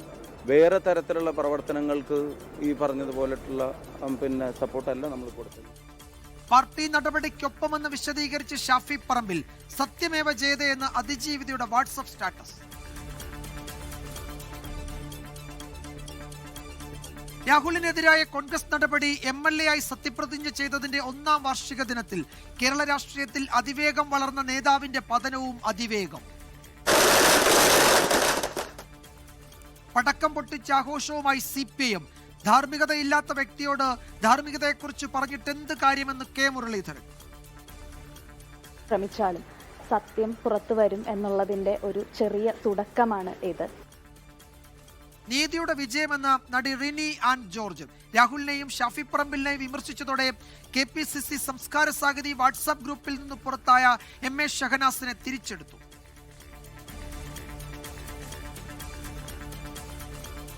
തദ്ദേശ തെരഞ്ഞെടുപ്പ് കാലത്ത് രാഹുൽ മാങ്കൂട്ടത്തിനെതിരെ നടപടിയെടുത്ത് മുഖം രക്ഷിക്കാമെന്ന കണക്കുകൂട്ടലിൽ കോൺഗ്രസ്. CPMന്റെ രാഷ്ട്രീയ വിമർശനത്തിനും നടപടിയിലൂടെ പ്രതിരോധം തീർത്തു നേതൃത്വം. പൊടി പിടിച്ചും മാറാല പിടിച്ചും ഒരുപാട് പരാതികൾ കിടക്കുന്നുണ്ട്. ഇതൊരു മാതൃകയാക്കി ഇനിയെങ്കിലും ആ മാറാലയും പൊടിയൊക്കെ തുടച്ച് അത് പോലീസിലേക്ക് ഫോർവേഡ് ചെയ്താൽ നന്നായിരിക്കും. പരാതികൾ കോൺഗ്രസ് പൂഴ്ത്തിയെന്ന് MV ഗോവിന്ദൻ. ക്രമത്തിന്റെ പശ്ചാത്തലം എന്താ പറഞ്ഞാൽ, ഇനി ആരെങ്കിലും ഇങ്ങനെ ഒരു പരാതി കൊടുക്കാൻ പുറപ്പെട്ടാൽ നിന്നെ ശരിയാക്കും എന്നതിന്റെ സൂചനയായിട്ടാണ്. അതാണ് രണ്ടാമത്തെ അപേക്ഷ കൊടുത്തപ്പോൾ പറഞ്ഞത്. KPCC കൊടുത്തു, അതുപോലെ തന്നെ AICC കൊടുത്തു, എല്ലാവരും കൊടുത്തല്ലോ. പരാതികൾ അറിഞ്ഞിട്ടും രാഹുലിനെ കോൺഗ്രസ് സംരക്ഷിച്ചെന്ന രാജീവ് ചന്ദ്രശേഖർ. മുമ്പ് ഇതെല്ലാം പുറത്തു വരുമ്പോൾ ഒന്നും ചെയ്തില്ല, രാഷ്ട്രീയം ചെയ്തു, രാഷ്ട്രീയം കളിച്ചു. അതിൻ്റെ ഒപ്പം നമ്മൾ ഇവിടുത്തെ സർക്കാരും ബഹുമാനപ്പെട്ട മുഖ്യമന്ത്രിയും 3 മാസം മുമ്പ് ഒരു കേസ് ഫയൽ ചെയ്ത് ഇത് ഇൻവെസ്റ്റിഗേറ്റ് ചെയ്യേണ്ട കാര്യമായിരുന്നു. 2 ദിവസത്തെ സന്ദർശനത്തിനായി റഷ്യൻ പ്രസിഡന്റ് വ്ളാദിമിർ പുടിൻ ഇന്ത്യയിൽ. സ്വീകരിച്ച് പ്രധാനമന്ത്രി നരേന്ദ്രമോദി. 23ാമത് ഇന്ത്യ റഷ്യ വാർഷിക ഉച്ചകോടിയിൽ പുടിൻ പങ്കെടുക്കും. പ്രധാനമന്ത്രി നരേന്ദ്രമോദിയുമായുള്ള നിർണായക കൂടിക്കാഴ്ച നാളെ. തന്ത്രപ്രധാന കരാറുകളിൽ ഒപ്പുവയ്ക്കും. പുടിനൊപ്പം റഷ്യയുടെ പ്രതിരോധ ധനകാര്യ മന്ത്രിമാരും കേന്ദ്ര ബാങ്ക് ഗവർണറും. ഡൽഹിയിൽ കനത്ത സുരക്ഷ. ശബരിമല സ്വർണ്ണക്കൊള്ളക്കേസിൽ A പത്മകുമാറിന് പ്രതിരോധം തീർത്ത് CPM. പുറത്താക്കേണ്ട സാഹചര്യം നിലവില്ലെന്ന് MV ഗോവിന്ദൻ. നിലപാട് അന്വേഷണ റിപ്പോർട്ടിന് ശേഷം മാത്രം. ാണോ ഉത്തരവാദികൾ എന്നുള്ള രീതിയിൽ മനസ്സിലാവും. അവരെല്ലാം നിയമത്തിന്റെ മുമ്പിൽ കൊണ്ടുവരും. അങ്ങനെ വരുമ്പോൾ ഇപ്പോൾ ജയിലിൽ കിടക്കുന്ന ഞങ്ങളുടെ പാർട്ടിയുടെ ഭാഗമായിട്ടുള്ള ഈ പറയുന്ന പത്മകുമാർ ഉൾപ്പെടെയുള്ളവരുടെ നിലപാട് എന്താണ് എന്ന് കൃത്യമായിട്ട് മനസ്സിലായാൽ ആവശ്യമായ നിലപാട് ഞങ്ങൾ സ്വീകരിക്കും. അതിന് ഞങ്ങൾക്ക് എന്താ സംശയമുള്ളത്? സ്വർണ്ണക്കൊള്ളയിലെ 2ാമത്തെ കേസിലും ദേവസ്വം ബോർഡ് മുൻ പ്രസിഡന്റ് A പത്മകുമാർ പ്രതി. മുൻ ദേവസ്വം സെക്രട്ടറി ജയശ്രീക്കും മുൻ അഡ്മിനിസ്ട്രേറ്റീവ് ഓഫീസർ S ശ്രീകുമാറിന് മുൻകൂർ ജാമ്യമില്ല. KTU ഡിജിറ്റൽ സർവകലാശാല നിയമനത്തിൽ സർക്കാരിനോട് പോർമുഖം തുറന്ന് ഗവർണർ. സാങ്കേതിക സർവകലാശാല VC സിസ തോമസിനെ നിയമിക്കണമെന്ന ആവശ്യം. ഡിജിറ്റൽ സർവകലാശാലയിലേക്ക് ഡോക്ടർ പ്രിയ ചന്ദ്രനെയും നിർദ്ദേശിച്ചു. മുഖ്യമന്ത്രി മെറിറ്റ് അട്ടിമറിച്ചെന്ന് വിമർശനം. അസാധാരണ നീക്കം. സുപ്രീം കോടതി നാളെ ഹർജി പരിഗണിക്കാനിരിക്കെ. PM ശ്രീ വിവാദത്തിൽ ജോൺ ബ്രിട്ടാസ് MPയെ പിന്തുണച്ച് CPMഉം CPIയും. സംസ്ഥാന താൽപര്യം അനുസരിച്ചാണ് കേന്ദ്രമന്ത്രിയുമായി ബ്രിട്ടാസ് ചർച്ച നടത്തിയതെന്ന് വിദ്യാഭ്യാസ മന്ത്രി V ശിവൻകുട്ടിയും ബിനോയ് വിശ്വവും. രാജ്യസഭാ മെമ്പറായിട്ടുള്ള ജോൺ ബ്രിട്ടാസ് ഇടപെട്ടത് കേരളത്തെ സഹായിക്കുന്നതിന് വേണ്ടിയാണ് ഇടപെട്ടത്. BJP മന്ത്രിയുമായി പാലമാകാനോ ഇടനിലക്കാരനായോ പോകില്ല എന്നൊരു ഉറപ്പാണ്. ധാരണാപത്രം ഒപ്പുവെച്ചത് എന്തിനാണെന്ന ചോദ്യം ആവർത്തിച്ച് D Raja. We are committed in fighting against the NEP 2020. Fund ലഭിക്കാൻ ഇനിയും കേന്ദ്രമന്ത്രിമാരെ കാണുമെന്ന് ജോൺ ബ്രിട്ടാസ്. എന്ന് വിളിക്കണോ മുസാഫിർ എന്ന് വിളിക്കണോ എന്ന് മാത്രം. മുസാഫിർ ആരാണെന്ന് നിങ്ങൾ അന്വേഷിക്കും. ബ്രിട്ടാസിനെ പരിഹസിച്ച് കേന്ദ്രമന്ത്രി സുരേഷ് ഗോപി. പ്രതിസന്ധി ഒഴിയാതെ ഇൻഡിഗോ. ഡൽഹിയിൽ നിന്ന് മാത്രം ഇന്ന് റദ്ദാക്കിയത് 30-ലധികം വിമാന സർവീസുകൾ. നെടുമ്പാശ്ശേരിയിൽ നിന്നുള്ള 3 സർവീസുകളും തടസ്സപ്പെട്ടു. റിപ്പോർട്ട് തേടി DGCA. സാങ്കേതിക പ്രശ്നമെന്ന വിശദീകരണം. ജീവനക്കാരുടെ കുറവും സർവീസുകളെ ബാധിച്ചെന്ന് സൂചന. ഹൈദരാബാദിലും മുംബൈയിലും യാത്രക്കാരുടെ പ്രതിഷേധം. പ്രതിസന്ധിയിൽ മാപ്പ് ചോദിച്ച ഇൻഡിഗോ CEO. സയ്യിദ് മുഷ്താഖ് അലി ട്രോഫിയിൽ കരുത്തരായ മുംബൈയെ തകർത്തു കേരളം. വിജയം 15 റൺസിന്. 5 വിക്കറ്റ് വീഴ്ത്തിയ KM ആസിഫ് കളിയിലെ താരം. സംസ്ഥാനത്ത് വീണ്ടും വിസ തട്ടിപ്പ്. വിദേശത്ത് തൊഴിൽ വാഗ്ദാനം ചെയ്തു തിരുവനന്തപുരം സ്വദേശികളായ ദമ്പതിമാർ ലക്ഷങ്ങൾ തട്ടിയെടുത്തതായി പരാതി. സോളിസിറ്റർ ഫേമിൽ രാംചരൺ എന്ന് പറയുന്ന ഒരു സാറിൻ്റെ അണ്ടറിൽ സോളിസിറ്റർ ഫേമിൽ അലക്സാണ്ടർ JLQ ഫേം അവരുടെ സ്പോൺസർഷിപ്പിൽ ജോലി വാഗ്ദാനം ചെയ്തിട്ട് എൻ്റെ കയ്യിൽ നിന്ന് 7 ലക്ഷം രൂപയോളം തട്ടിയെടുത്തിട്ടുണ്ട്. തട്ടിപ്പിനിരയായത് അഭിഭാഷകരും നഴ്സുമാരും ഉൾപ്പെടെയുള്ളവർ. കണ്ണൂർ സർവകലാശാല 1ാം സെമസ്റ്റർ എൻഹാൻസ് ഇംഗ്ലീഷ് പരീക്ഷയുടെ 65% ചോദ്യങ്ങൾ സിലബസിന് പുറത്തുനിന്ന്. 22 മാർക്കിന്റെ ചോദ്യം സിലബസിൽ ഇല്ലാത്തതെന്ന് വിദ്യാർത്ഥികൾ. എൻറിച്ചിങ് ഇംഗ്ലീഷ് സിലബസിൽ നിന്നുള്ള ചോദ്യങ്ങൾ എൻഹാൻസിംഗ് പരീക്ഷയുടെ നൽകിയെന്ന ആരോപണം. പേപ്പറിൽ തന്നെ ചോദ്യവും ഉത്തരവും നൽകിയിരിക്കുന്നത്. ഇങ്ങനെ വിദ്യാർത്ഥികളെ പ്രതിസന്ധിയിലാക്കുക, ഉന്നത വിദ്യാഭ്യാസ മേഖലയെ പരിഹസിക്കുക, ഇത്തരത്തിലുള്ള നിലപാടുകൾ. പഠന ബോർഡിന്റേത് ഗുരുതര വീഴ്ചയെന്ന് സെനറ്റ് അംഗം ഡോക്ടർ ഷിനോ P. ജോസ്.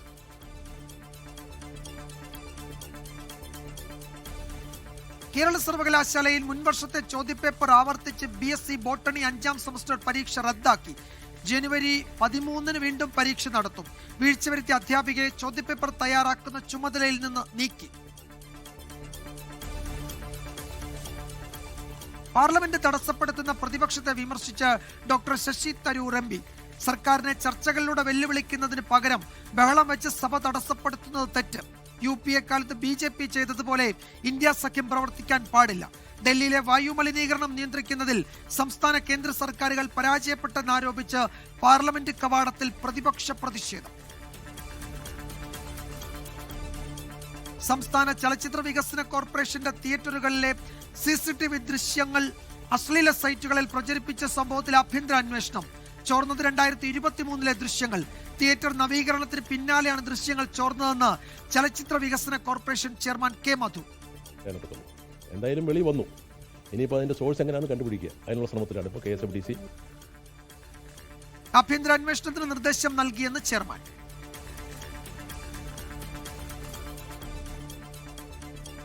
സൂരജ് ലാമ തിരോധാന കേസിൽ വീണ്ടും വിമർശനവുമായി ഹൈക്കോടതി. സൂരജ് ലാമയെ പ്രവേശിപ്പിച്ച കളമശ്ശേരി മെഡിക്കൽ കോളേജിനോട് കോടതി വിശദീകരണം തേടി. സൂരജ് ലാമയെ ആശുപത്രിയിൽ എത്തിച്ചത് മുതലുള്ള വിവരങ്ങൾ ആവശ്യപ്പെട്ടു. വിഷയത്തിൽ കേന്ദ്ര സംസ്ഥാന സർക്കാരുകളും മറുപടി നൽകണം.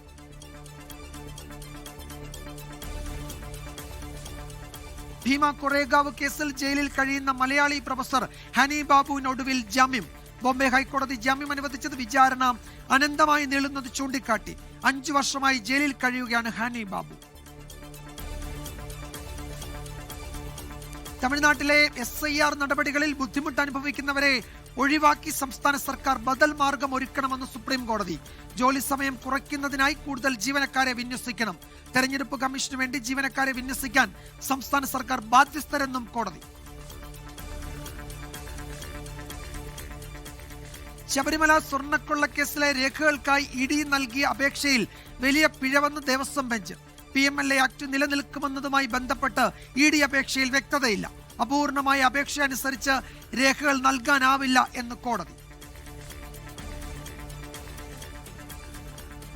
കാസർഗോഡ് ജനറൽ ആശുപത്രിയിൽ ഗുണ്ടാ സംഘങ്ങളുടെ ഏറ്റുമുട്ടൽ. സംഘർഷത്തെ തുടർന്ന് 3 മണിക്കൂറോളം ആശുപത്രിയുടെ പ്രവർത്തനം തടസ്സപ്പെട്ടു. 8 പേർ അറസ്റ്റിൽ.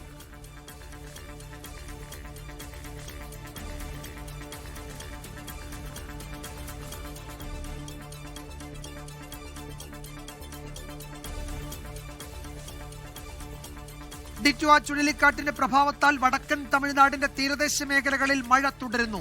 8 ജില്ലകളിലും പുതുച്ചേരിയിലും ഓറഞ്ച് അലർട്ട്. ശ്രീലങ്കയിൽ മരണം 479.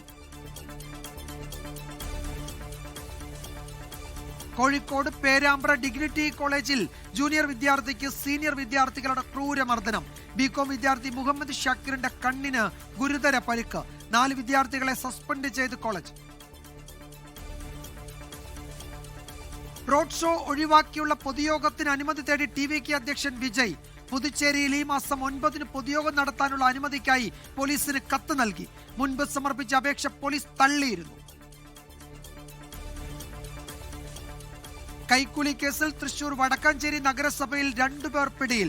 വിജിലൻസിന്റെ പിടിയിലായത് ആക്രിക്കട ലൈസൻസിന് 3000 രൂപ ആവശ്യപ്പെട്ട ക്ലീൻ സിറ്റി മാനേജർ ജിതേഷ് കുമാറും താൽക്കാലിക ജീവനക്കാരൻ സന്തോഷും. നെടുമ്പാശ്ശേരി അന്താരാഷ്ട്ര വിമാനത്താവളം വഴി പക്ഷികളെ കടത്താനുള്ള ശ്രമം കസ്റ്റംസ് തടഞ്ഞു. തായ്ലൻഡിൽ നിന്ന് കൊണ്ടുവന്ന വംശനാശ ഭീഷണി നേരിടുന്ന ഇനത്തിൽപ്പെട്ട 10ലേറെ പക്ഷികളെ അധികൃതർ പിടികൂടി. പക്ഷികളുമായി എത്തിയ 3 അംഗ കുടുംബത്തെ കസ്റ്റഡിയിലെടുത്തു. പക്ഷികളെ തായ്ലൻഡിലേക്ക് തിരിച്ചയക്കും. ഇനി ഇന്നത്തെ മറ്റു റിപ്പോർട്ടുകളിലേക്ക്. ദുർബല ന്യൂനമർദ്ദമായി മാറിയ ഡിറ്റ്വ ചുഴലിക്കാറ്റിന്റെ പ്രഭാവത്താൽ വടക്കൻ തമിഴ്നാടിന്റെ തീരദേശ മേഖലകളിൽ ഉൾപ്പെടെ മഴ തുടരുകയാണ്. 8 ജില്ലകളിലും പുതുച്ചേരിയിലും ഓറഞ്ച് അലർട്ട് പ്രഖ്യാപിച്ചു. ശ്രീലങ്കയിൽ മരണം 479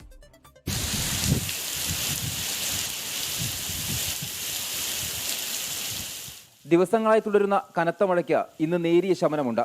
ഇടവിട്ടുള്ള മഴയാണ് നിലവിൽ. അരിയല്ലൂർ, കടലൂർ, തഞ്ചാവൂർ അടക്കം 8 ജില്ലകളിലും പുതുച്ചേരിയിലും നിലവിൽ ഓറഞ്ച് അലർട്ടാണ്. 12 ജില്ലകളിലും കാരയ്ക്കലിലും യെല്ലോ അലർട്ട് പ്രഖ്യാപിച്ചു. വെള്ളക്കെട്ട് രൂക്ഷമായ ചെന്നൈ അയപ്പാക്കത്ത് 100 കണക്കിന് കുടുംബങ്ങൾ ദുരിതത്തിലായി. റോഡിൽ വെള്ളം കയറിയതോടെ ഗതാഗതം ഭാഗികമായി സ്തംഭിച്ചു. ഡിറ്റ്വ നാശം വിതച്ച ശ്രീലങ്കയിൽ മരണസംഖ്യ 479 350 പേരെ കാണാനില്ല. 3 ലക്ഷത്തോളം പേർ ദുരിതാശ്വാസ ക്യാമ്പുകളിലുണ്ട്. 1289 വീടുകൾ പൂർണ്ണമായി തകർന്നു. 44,556 വീടുകൾക്ക് കേടുപാടുകൾ സംഭവിച്ചു.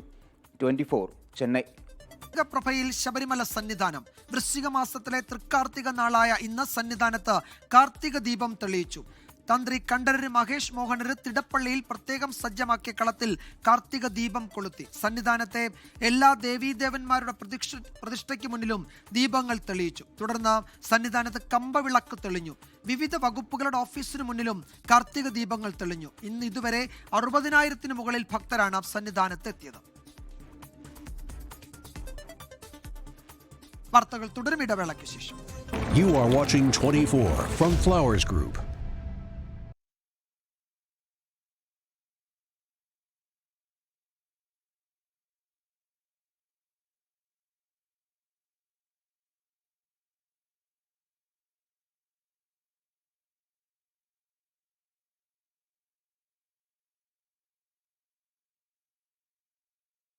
പ്രൈം ടൈമിലേക്ക് വീണ്ടും സ്വാഗതം. സംസ്ഥാനത്ത് ചാരിറ്റി വീഡിയോയിൽ വ്യാജ QR കോഡ് ഉപയോഗിച്ച് വീണ്ടും തട്ടിപ്പ്. കോട്ടയത്ത് പിഞ്ചുകുഞ്ഞിനെ സഹായിക്കാനുള്ള വീഡിയോയിൽ വ്യാജ അക്കൗണ്ടും QR കോഡും ചേർത്ത് പണം തട്ടി. ചാരിറ്റി പ്രവർത്തകൻ അമർ ഷാൻ പോലീസിൽ പരാതി നൽകി. സംസ്ഥാനത്ത് ചാരിറ്റി വീഡിയോകൾ ദുരുപയോഗം ചെയ്ത് കോടികൾ ഉത്തരേന്ത്യൻ മാഫിയകളുടെ നേതൃത്വത്തിൽ തട്ടിയെടുക്കുന്നുവെന്ന വാർത്ത 24 മുൻപും റിപ്പോർട്ട് ചെയ്തതാണ്. പക്ഷേ ഇപ്പോഴും പോലീസ് ഇക്കാര്യത്തിൽ ഗൗരവമായ അന്വേഷണങ്ങളിലേക്ക് കടന്നിട്ടില്ല. പുതിയ പരാതി കോട്ടയത്ത് നിന്നാണ്. വിഹാൻ എന്ന പിഞ്ചുകുഞ്ഞിന്റെ ചികിത്സയ്ക്കായി ചാരിറ്റി പ്രവർത്തകൻ അമർഷാൻ ചെയ്ത വീഡിയോ ആണ് ദുരുപയോഗം ചെയ്യുന്നത്. ഇതിലെ QR കോഡും അക്കൗണ്ട് നമ്പർ വിവരങ്ങളും മാറ്റി വ്യാജ QR കോഡ് വെച്ച് സഹായം ഫൗണ്ടേഷൻ എന്ന ഇൻസ്റ്റാഗ്രാം പേജിലാണ് അപ്ലോഡ് ചെയ്തിരിക്കുന്നത്. പ്രാഥമികമായി അന്വേഷിക്കുമ്പോൾ തന്നെ ഇതിന് പിന്നിൽ വൻ ശൃംഖലയുണ്ടെന്ന് ബോധ്യപ്പെടും.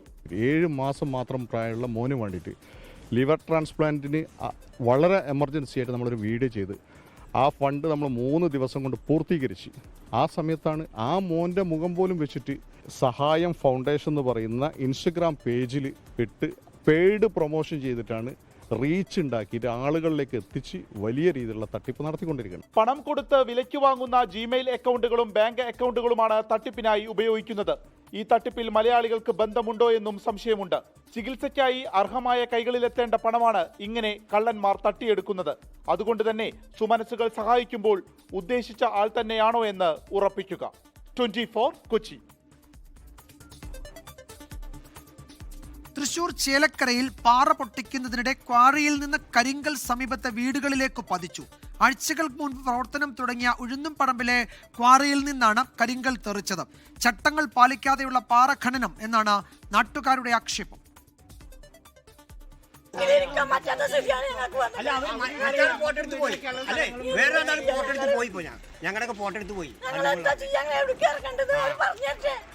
ചേലക്കര പഞ്ചായത്ത് ഭരണസമിതിയുടെ കാലാവധി അവസാനിക്കാൻ ദിവസങ്ങൾ ശേഷിക്കെയായിരുന്നു പുതിയ ക്വാറിക്ക് അനുമതി നൽകിയത്.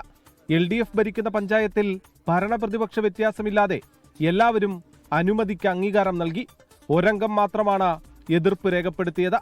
2 ആഴ്ച മുൻപ് വെങ്ങാനല്ലൂർ എസ്റ്റേറ്റിന് സമീപം ഉഴുന്നുപറമ്പ് പ്രദേശത്ത് ജോസഫ് ഇട്ടിയാരയുടെ ഉടമസ്ഥതയിലുള്ള ക്വാറി പ്രവർത്തനം ആരംഭിച്ചു. പാറ പൊട്ടിക്കുമ്പോൾ വീടുകളിൽ പ്രകമ്പനം അനുഭവപ്പെടുന്നത് പതിവായിരിക്കെയാണ് കരിങ്കൽ തെറിച്ച് വീടുകളിലേക്ക് പതിച്ചത്. 3-4 ആള് കല്ല് വെടി പൊട്ടിട്ട് തെറിച്ചു. 3-4 വീട്ടിലേക്ക് വന്ന ഒരാളുടെ തലയ്ക്ക് മേലെ കയറിപ്പോയി. പിന്നെ അവർ പറഞ്ഞു ഇനി മേലെ ഉണ്ടാവില്ല എന്നാണ് പറയണത്. അത് നമുക്ക് അങ്ങനെ വിശ്വാസമില്ല. ഇനി വെടി പൊട്ടിയ നാളെ കല്ല് വരും. തെരഞ്ഞെടുപ്പ് കാലമായിട്ട് കൂടി ജനപ്രതിനിധികൾ പ്രദേശത്തേക്ക് തിരിഞ്ഞു നോക്കുന്നില്ലെന്നാണ് നാട്ടുകാരുടെ പരാതി. കൂടുതൽ ഉഗ്രശേഷിയോടെ പാറ പൊട്ടിക്കൽ തുടർന്നാൽ കിടപ്പാടം ഉപേക്ഷിക്കേണ്ടി വരുമോ എന്ന ആശങ്കയിലാണ് പ്രദേശവാസികൾ. 24 തൃശൂർ.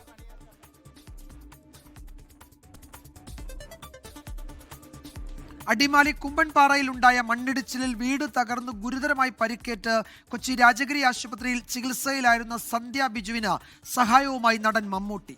വീഡിയോ കോളിൽ സന്ധ്യയുമായി സംസാരിച്ച മമ്മൂട്ടി മുറിച്ചു മാറ്റിയ കാലിനു പകരം കൃത്രിമ കാൽ വെച്ചു പിടിപ്പിക്കാമെന്നും പുതിയ വീട് നിർമ്മിക്കാൻ ഇടപെടാമെന്നും ഉറപ്പു നൽകി. സന്ധ്യയുടെ ചികിത്സാ ചെലവ് നേരത്തെ തന്നെ മമ്മൂട്ടി ഏറ്റെടുത്തിരുന്നു. ആശുപത്രിയിൽ നിന്ന് ഡിസ്ചാർജായ സന്ധ്യ വാടക വീട്ടിലേക്ക് മാറി.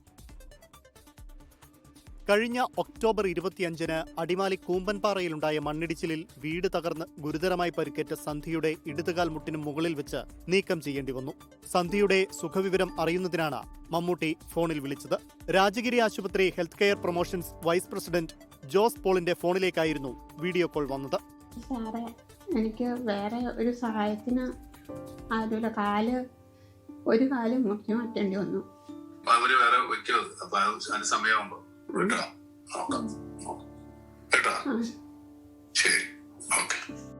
സന്ധ്യയ്ക്ക് കൃത്രിമക്കാൽ വെക്കുന്നതിന് വേണ്ട സഹായം നൽകാൻ care and share international chairman K മുരളീധരന് മമ്മൂട്ടി നിർദ്ദേശം നൽകി. സന്ധ്യയുടെ ചികിത്സ വിജയകരമായി പൂർത്തിയാക്കാൻ സാധിച്ചതിൽ രാജഗിരി ആശുപത്രി അധികൃതർക്കും മമ്മൂട്ടിക്കും കെയർ ആൻഡ് ഷെയർ ഫൗണ്ടേഷനും സന്ധ്യയുടെ സഹോദരൻ നന്ദി പറഞ്ഞു. ഇന്ന് 39 ദിവസത്തിന് ശേഷം എൻ്റെ പെങ്ങൾ ഇന്ന് ആശുപത്രി ഡിസ്ചാർജ് ആവുകയാണ്. കെയർ ആൻഡ് ഷെയർ ഫൗണ്ടേഷനും മമ്മൂക്കിക്കും പ്രത്യേകിച്ച് ഞാൻ നന്ദി പറയുന്നു. അദ്ദേഹം നമ്മളെ വിളിക്കുകയും നമുക്ക് കൃത്രിമമായിട്ട് കാല് ഫിറ്റ് ചെയ്യുന്നതിൻ്റെ കാര്യങ്ങൾ അദ്ദേഹം സഹായം ചെയ്യാമെന്ന് നിലവിൽ പറഞ്ഞിട്ടുണ്ട്. ദുരന്തത്തിൽ സന്ധ്യയുടെ ഭർത്താവ് ബിജുവിന് ജീവൻ നഷ്ടമായിരുന്നു. തകർന്ന വീട്ടിൽ മണിക്കൂറുകളോളമാണ് സന്ധ്യ കുടുങ്ങിക്കിടന്നത്. ആശുപത്രിയിലെത്തിക്കുമ്പോൾ ഇടതുകാലിലേക്കുള്ള രക്തയോട്ടം പൂർണ്ണമായും തടസ്സപ്പെട്ടിരുന്നു. അസ്ഥികൾ പലയിടങ്ങളിലായി ഒടിഞ്ഞ് പേശികളും കോശങ്ങളും ചതഞ്ഞറിഞ്ഞ നിലയിലുമായിരുന്നു. 8 മണിക്കൂർ നീണ്ട ശസ്ത്രക്രിയയിൽ രക്തയോട്ടം പൂർവ്വസ്ഥിതിയിലാക്കാൻ ഡോക്ടർമാർക്ക് കഴിഞ്ഞെങ്കിലും കാലിലെ ചതഞ്ഞറിഞ്ഞ പേശികളും കോശങ്ങളും പുനരുജ്ജീവിപ്പിക്കാൻ കഴിഞ്ഞില്ല. 6-7 മണിക്കൂറിനേക്കാളും കൂടുതൽ ബ്ലഡ് ഫ്ലോ നമ്മുടെ മസിൽസിന് റെസ്ട്രിക്റ്റഡ് ആയിട്ടുണ്ടെങ്കിൽ മസിൽസ് ഇറിവേഴ്സിബിൾ നെക്രോസിസിലേക്ക് പോകും. സോ അതുകൊണ്ട് പിന്നെ ദൗർഭാഗ്യവശാൽ നമുക്ക് ലെഫ്റ്റ് ലെഗ് പേഷ്യൻ്റെ ലൈഫ് സേവ് ചെയ്യാൻ വേണ്ടിയിട്ട് ആംപുട്ടേറ്റ് ചെയ്യേണ്ടി വന്നു. ഫിസിയോതെറാപ്പിയിലൂടെ പരസഹായത്തോടെ നടക്കാൻ സന്ധ്യയ്ക്ക് സാധിക്കുന്നുണ്ട്. പ്ലാസ്റ്റിക് സർജറി വിഭാഗം മേധാവി doctor Jijiraj Kulangara, senior consultant doctor ഗലി ഇറ്റെ, doctor Praveen AJ, general surgery വിഭാഗത്തിലെ doctor Ravikanth, doctor Archana S, ortho വിഭാഗത്തിലെ ഡോക്ടർ ടോം ജോസ് എന്നിവർ ചികിത്സയ്ക്ക് നേതൃത്വം നൽകി. നമ്മൾ ഇനിയുള്ളത് നമ്മുടെ കാലിൽ പ്രോസസ്സസ് വെക്കുക എന്നുള്ള, അത് മുറിവ് കംപ്ലീറ്റ് ആയിട്ട് ഉണങ്ങിയതിന് ശേഷം നല്ലൊരു പ്രോസസ്സ് വെച്ച് നന്നായിട്ട് നടക്കാൻ പാകത്തിനാക്കാം എന്നുള്ളതാണ് പ്രതീക്ഷ. അർബുദബാധിതനായിരുന്ന മകൻ കഴിഞ്ഞ വർഷം മരിച്ചു. നഴ്സിംഗ് വിദ്യാർത്ഥിനിയായ മകൾ മാത്രമാണ് സന്ധ്യയ്ക്ക് ഇനിയുള്ള തുണ. സർക്കാരിന്റെയും ദേശീയപാത അതോറിറ്റിയുടെയും അർഹമായ നഷ്ടപരിഹാരം ലഭിക്കുമെന്ന പ്രതീക്ഷയിലാണ് സന്ധ്യയും മകളും. News desk 24. ഇപ്പോൾ വരുന്ന ഒരു റിപ്പോർട്ടിലേക്ക്. പത്തനംതിട്ട കൂടൽ ഇഞ്ചപ്പാറയിൽ 40-കാരിക്ക് വെട്ടേറ്റു. ഇഞ്ചപ്പാറ സ്വദേശി റിനിക്കാണ് വെട്ടേറ്റത്. ആൺസുഹൃത്താണ് മകന്റെ മുന്നിൽ വെച്ച് റിനിയെ ആക്രമിച്ചത്. AV ജയശങ്കർ പത്തനംതിട്ടയിൽ നിന്ന് ചേരുന്നു. ജയശങ്കർ, ഗുരുതരമായ പരിക്കുണ്ടോ? എന്താണ് വിവരങ്ങൾ? അതായത് വിജയകുമാർ, അല്പസമയം മുമ്പാണ് കൂടൽ ഇഞ്ചപ്പാറയിൽ 40-കാരിക്ക് വെട്ടേറ്റത്. ഇഞ്ചപ്പാറ സ്വദേശിനി റിനിക്കാണ് ഇത്തരത്തിൽ വെട്ടേറ്റതെന്നാണ് നിലവിൽ മനസ്സിലാക്കുന്നത്. സുഹൃത്ത് ബിനുവാണ് ആക്രമിച്ചതെന്നാണ് പോലീസിന്റെ പ്രാഥമിക നിഗമനം. വീടിന് സമീപത്ത് വെച്ചാണ് ഇത്തരത്തിലൊരു ആക്രമണം. മകന്റെ മുന്നിൽ വെച്ചായിരുന്നു ആക്രമണം എന്നും പോലീസ് പറയുന്നു. എന്തായാലും കഴുത്തിന്റെ ഭാഗത്ത് വെട്ടേറ്റ ഇവരെ ആശുപത്രിയിൽ പ്രവേശിപ്പിച്ചിട്ടുണ്ട്. കോട്ടയം മെഡിക്കൽ കോളേജിലേക്കാണ് ഇവരെ മാറ്റിയിരിക്കുന്നത്. ഈ ബിനുവിനായി കൂടൽ പോലീസ് നിലവിൽ അന്വേഷണം ആരംഭിച്ചിട്ടുണ്ട്. ഏതെങ്കിലും തരത്തിലുള്ള എന്നുള്ള വ്യക്തിവൈരാഗ്യമാണോ ഈ ആക്രമണത്തിന് പിന്നിലെന്നാണ് പോലീസ് സംശയിക്കുന്നത്. കാരണം മകന്റെ മുന്നിലൊക്കെ ഇട്ട് ഒരു അമ്മയെ ഇത്തരത്തിൽ എന്ന് പറയുമ്പോൾ അതിന് പിന്നിൽ വലിയൊരു വൈരാഗ്യം ഉണ്ട് എന്ന് തന്നെ പോലീസ് കരുതുന്നു. എന്തായാലും ഈ ആക്രമിച്ചു എന്ന് കരുതപ്പെടുന്ന ബിനുവിന് വേണ്ടി കൂടുതൽ പോലീസ് തിരച്ചിൽ ആരംഭിച്ചിട്ടുണ്ട്. ഇവരെ ഈ പരിക്കേറ്റ റിനിയെ കോട്ടയം മെഡിക്കൽ കോളേജിലേക്കും മാറ്റിയിട്ടുണ്ട്. സാങ്കേതിക ഡിജിറ്റൽ സർവകലാശാലകളിലെ VC നിയമനത്തിൽ സുപ്രീം കോടതിയിൽ പുതിയ സത്യവാങ്മൂലവുമായി ചാൻസലറായ ഗവർണർ സാങ്കേതിക സർവകലാശാല VCയായി ഡോക്ടർ സിസ തോമസിനെയും ഡിജിറ്റൽ സർവകലാശാല VCയായി ഡോക്ടർ പ്രിയ ചന്ദ്രനെയും നിയമിക്കണം എന്നാണ് ആവശ്യം. മുഖ്യമന്ത്രി നൽകിയ പേരുകൾ പരിഗണിക്കാൻ കഴിയില്ല എന്നാണ് ഗവർണറുടെ നിലപാട്. നാളെ കേസ് പരിഗണിക്കാൻ ഇരിക്കെയാണ് ഗവർണറുടെ അപ്രതീക്ഷിത നീക്കം. സർവകലാശാല കാവ്യവൽക്കരണത്തെ ചെറുക്കുമെന്ന് SFI അറിയിച്ചു. ഈ റിപ്പോർട്ടോടെ ഇന്നത്തെ പ്രൈം ടൈം പൂർത്തിയാകുന്നു. നാളെ വീണ്ടും കാണാം. ശുഭരാത്രി. സാങ്കേതിക സർവകലാശാല VCയായി ഡോക്ടർ സിസ തോമസിനെയും ഡിജിറ്റൽ സർവകലാശാല VCയായി ഡോക്ടർ പ്രിയ ചന്ദ്രനെയും നിയമിക്കണം. Search committee chairman justice Sudhanshu Dhulia നൽകിയ 2 പട്ടികയിലും ഇടം നേടിയവരാണിവർ. ഇവരുടെ നിയമനത്തിനായി അനുവാദം നൽകണമെന്നാണ് ഗവർണർ സുപ്രീം കോടതിയിൽ നൽകിയ സത്യവാങ്മൂലത്തിൽ ആവശ്യപ്പെടുന്നത്. VC ആയിരുന്ന കാലത്ത് സർവകലാശാലയ്ക്ക് നാണക്കേടുണ്ടാക്കിയെന്നാരോപിച്ചാണ് മുഖ്യമന്ത്രി പട്ടികയിൽ നിന്ന് ഡോക്ടർ സിസ തോമസിനെ ഒഴിവാക്കിയത്. മുഖ്യമന്ത്രി നൽകിയ പേരുകൾ സജി ഗോപിനാഥിന്റെയും MS രാജശ്രീയുടേതുമാണെന്നും ഇരുവർക്കുമെതിരെ ചില ആരോപണങ്ങൾ നിലനിൽക്കുന്നുണ്ടെന്നും ചാൻസലറായ ഗവർണർ സത്യവാങ്മൂലത്തിൽ ചൂണ്ടിക്കാട്ടി. ഗവർണർക്കെതിരെ SFI രംഗത്തു വന്നു.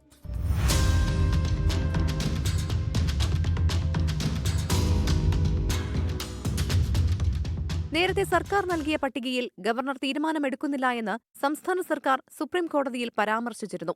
ഗവർണർ നിയമനം വൈകിപ്പിക്കുന്നതിൽ സുപ്രീം കോടതി അതൃപ്തി രേഖപ്പെടുത്തി. 24 ഡൽഹി. ലോകത്തെവിടെയായാലും ഏത് സമയത്തും 24 വാർത്തകളും ഓഗ്മെന്റഡ് റിയാലിറ്റി പാക്കേജുകളും എക്സ്പ്ലെയിനറുകളും വിശദമായി കാണാൻ ഞങ്ങളുടെ യൂട്യൂബ് ചാനൽ നിങ്ങൾക്ക് സബ്സ്ക്രൈബ് ചെയ്യാം.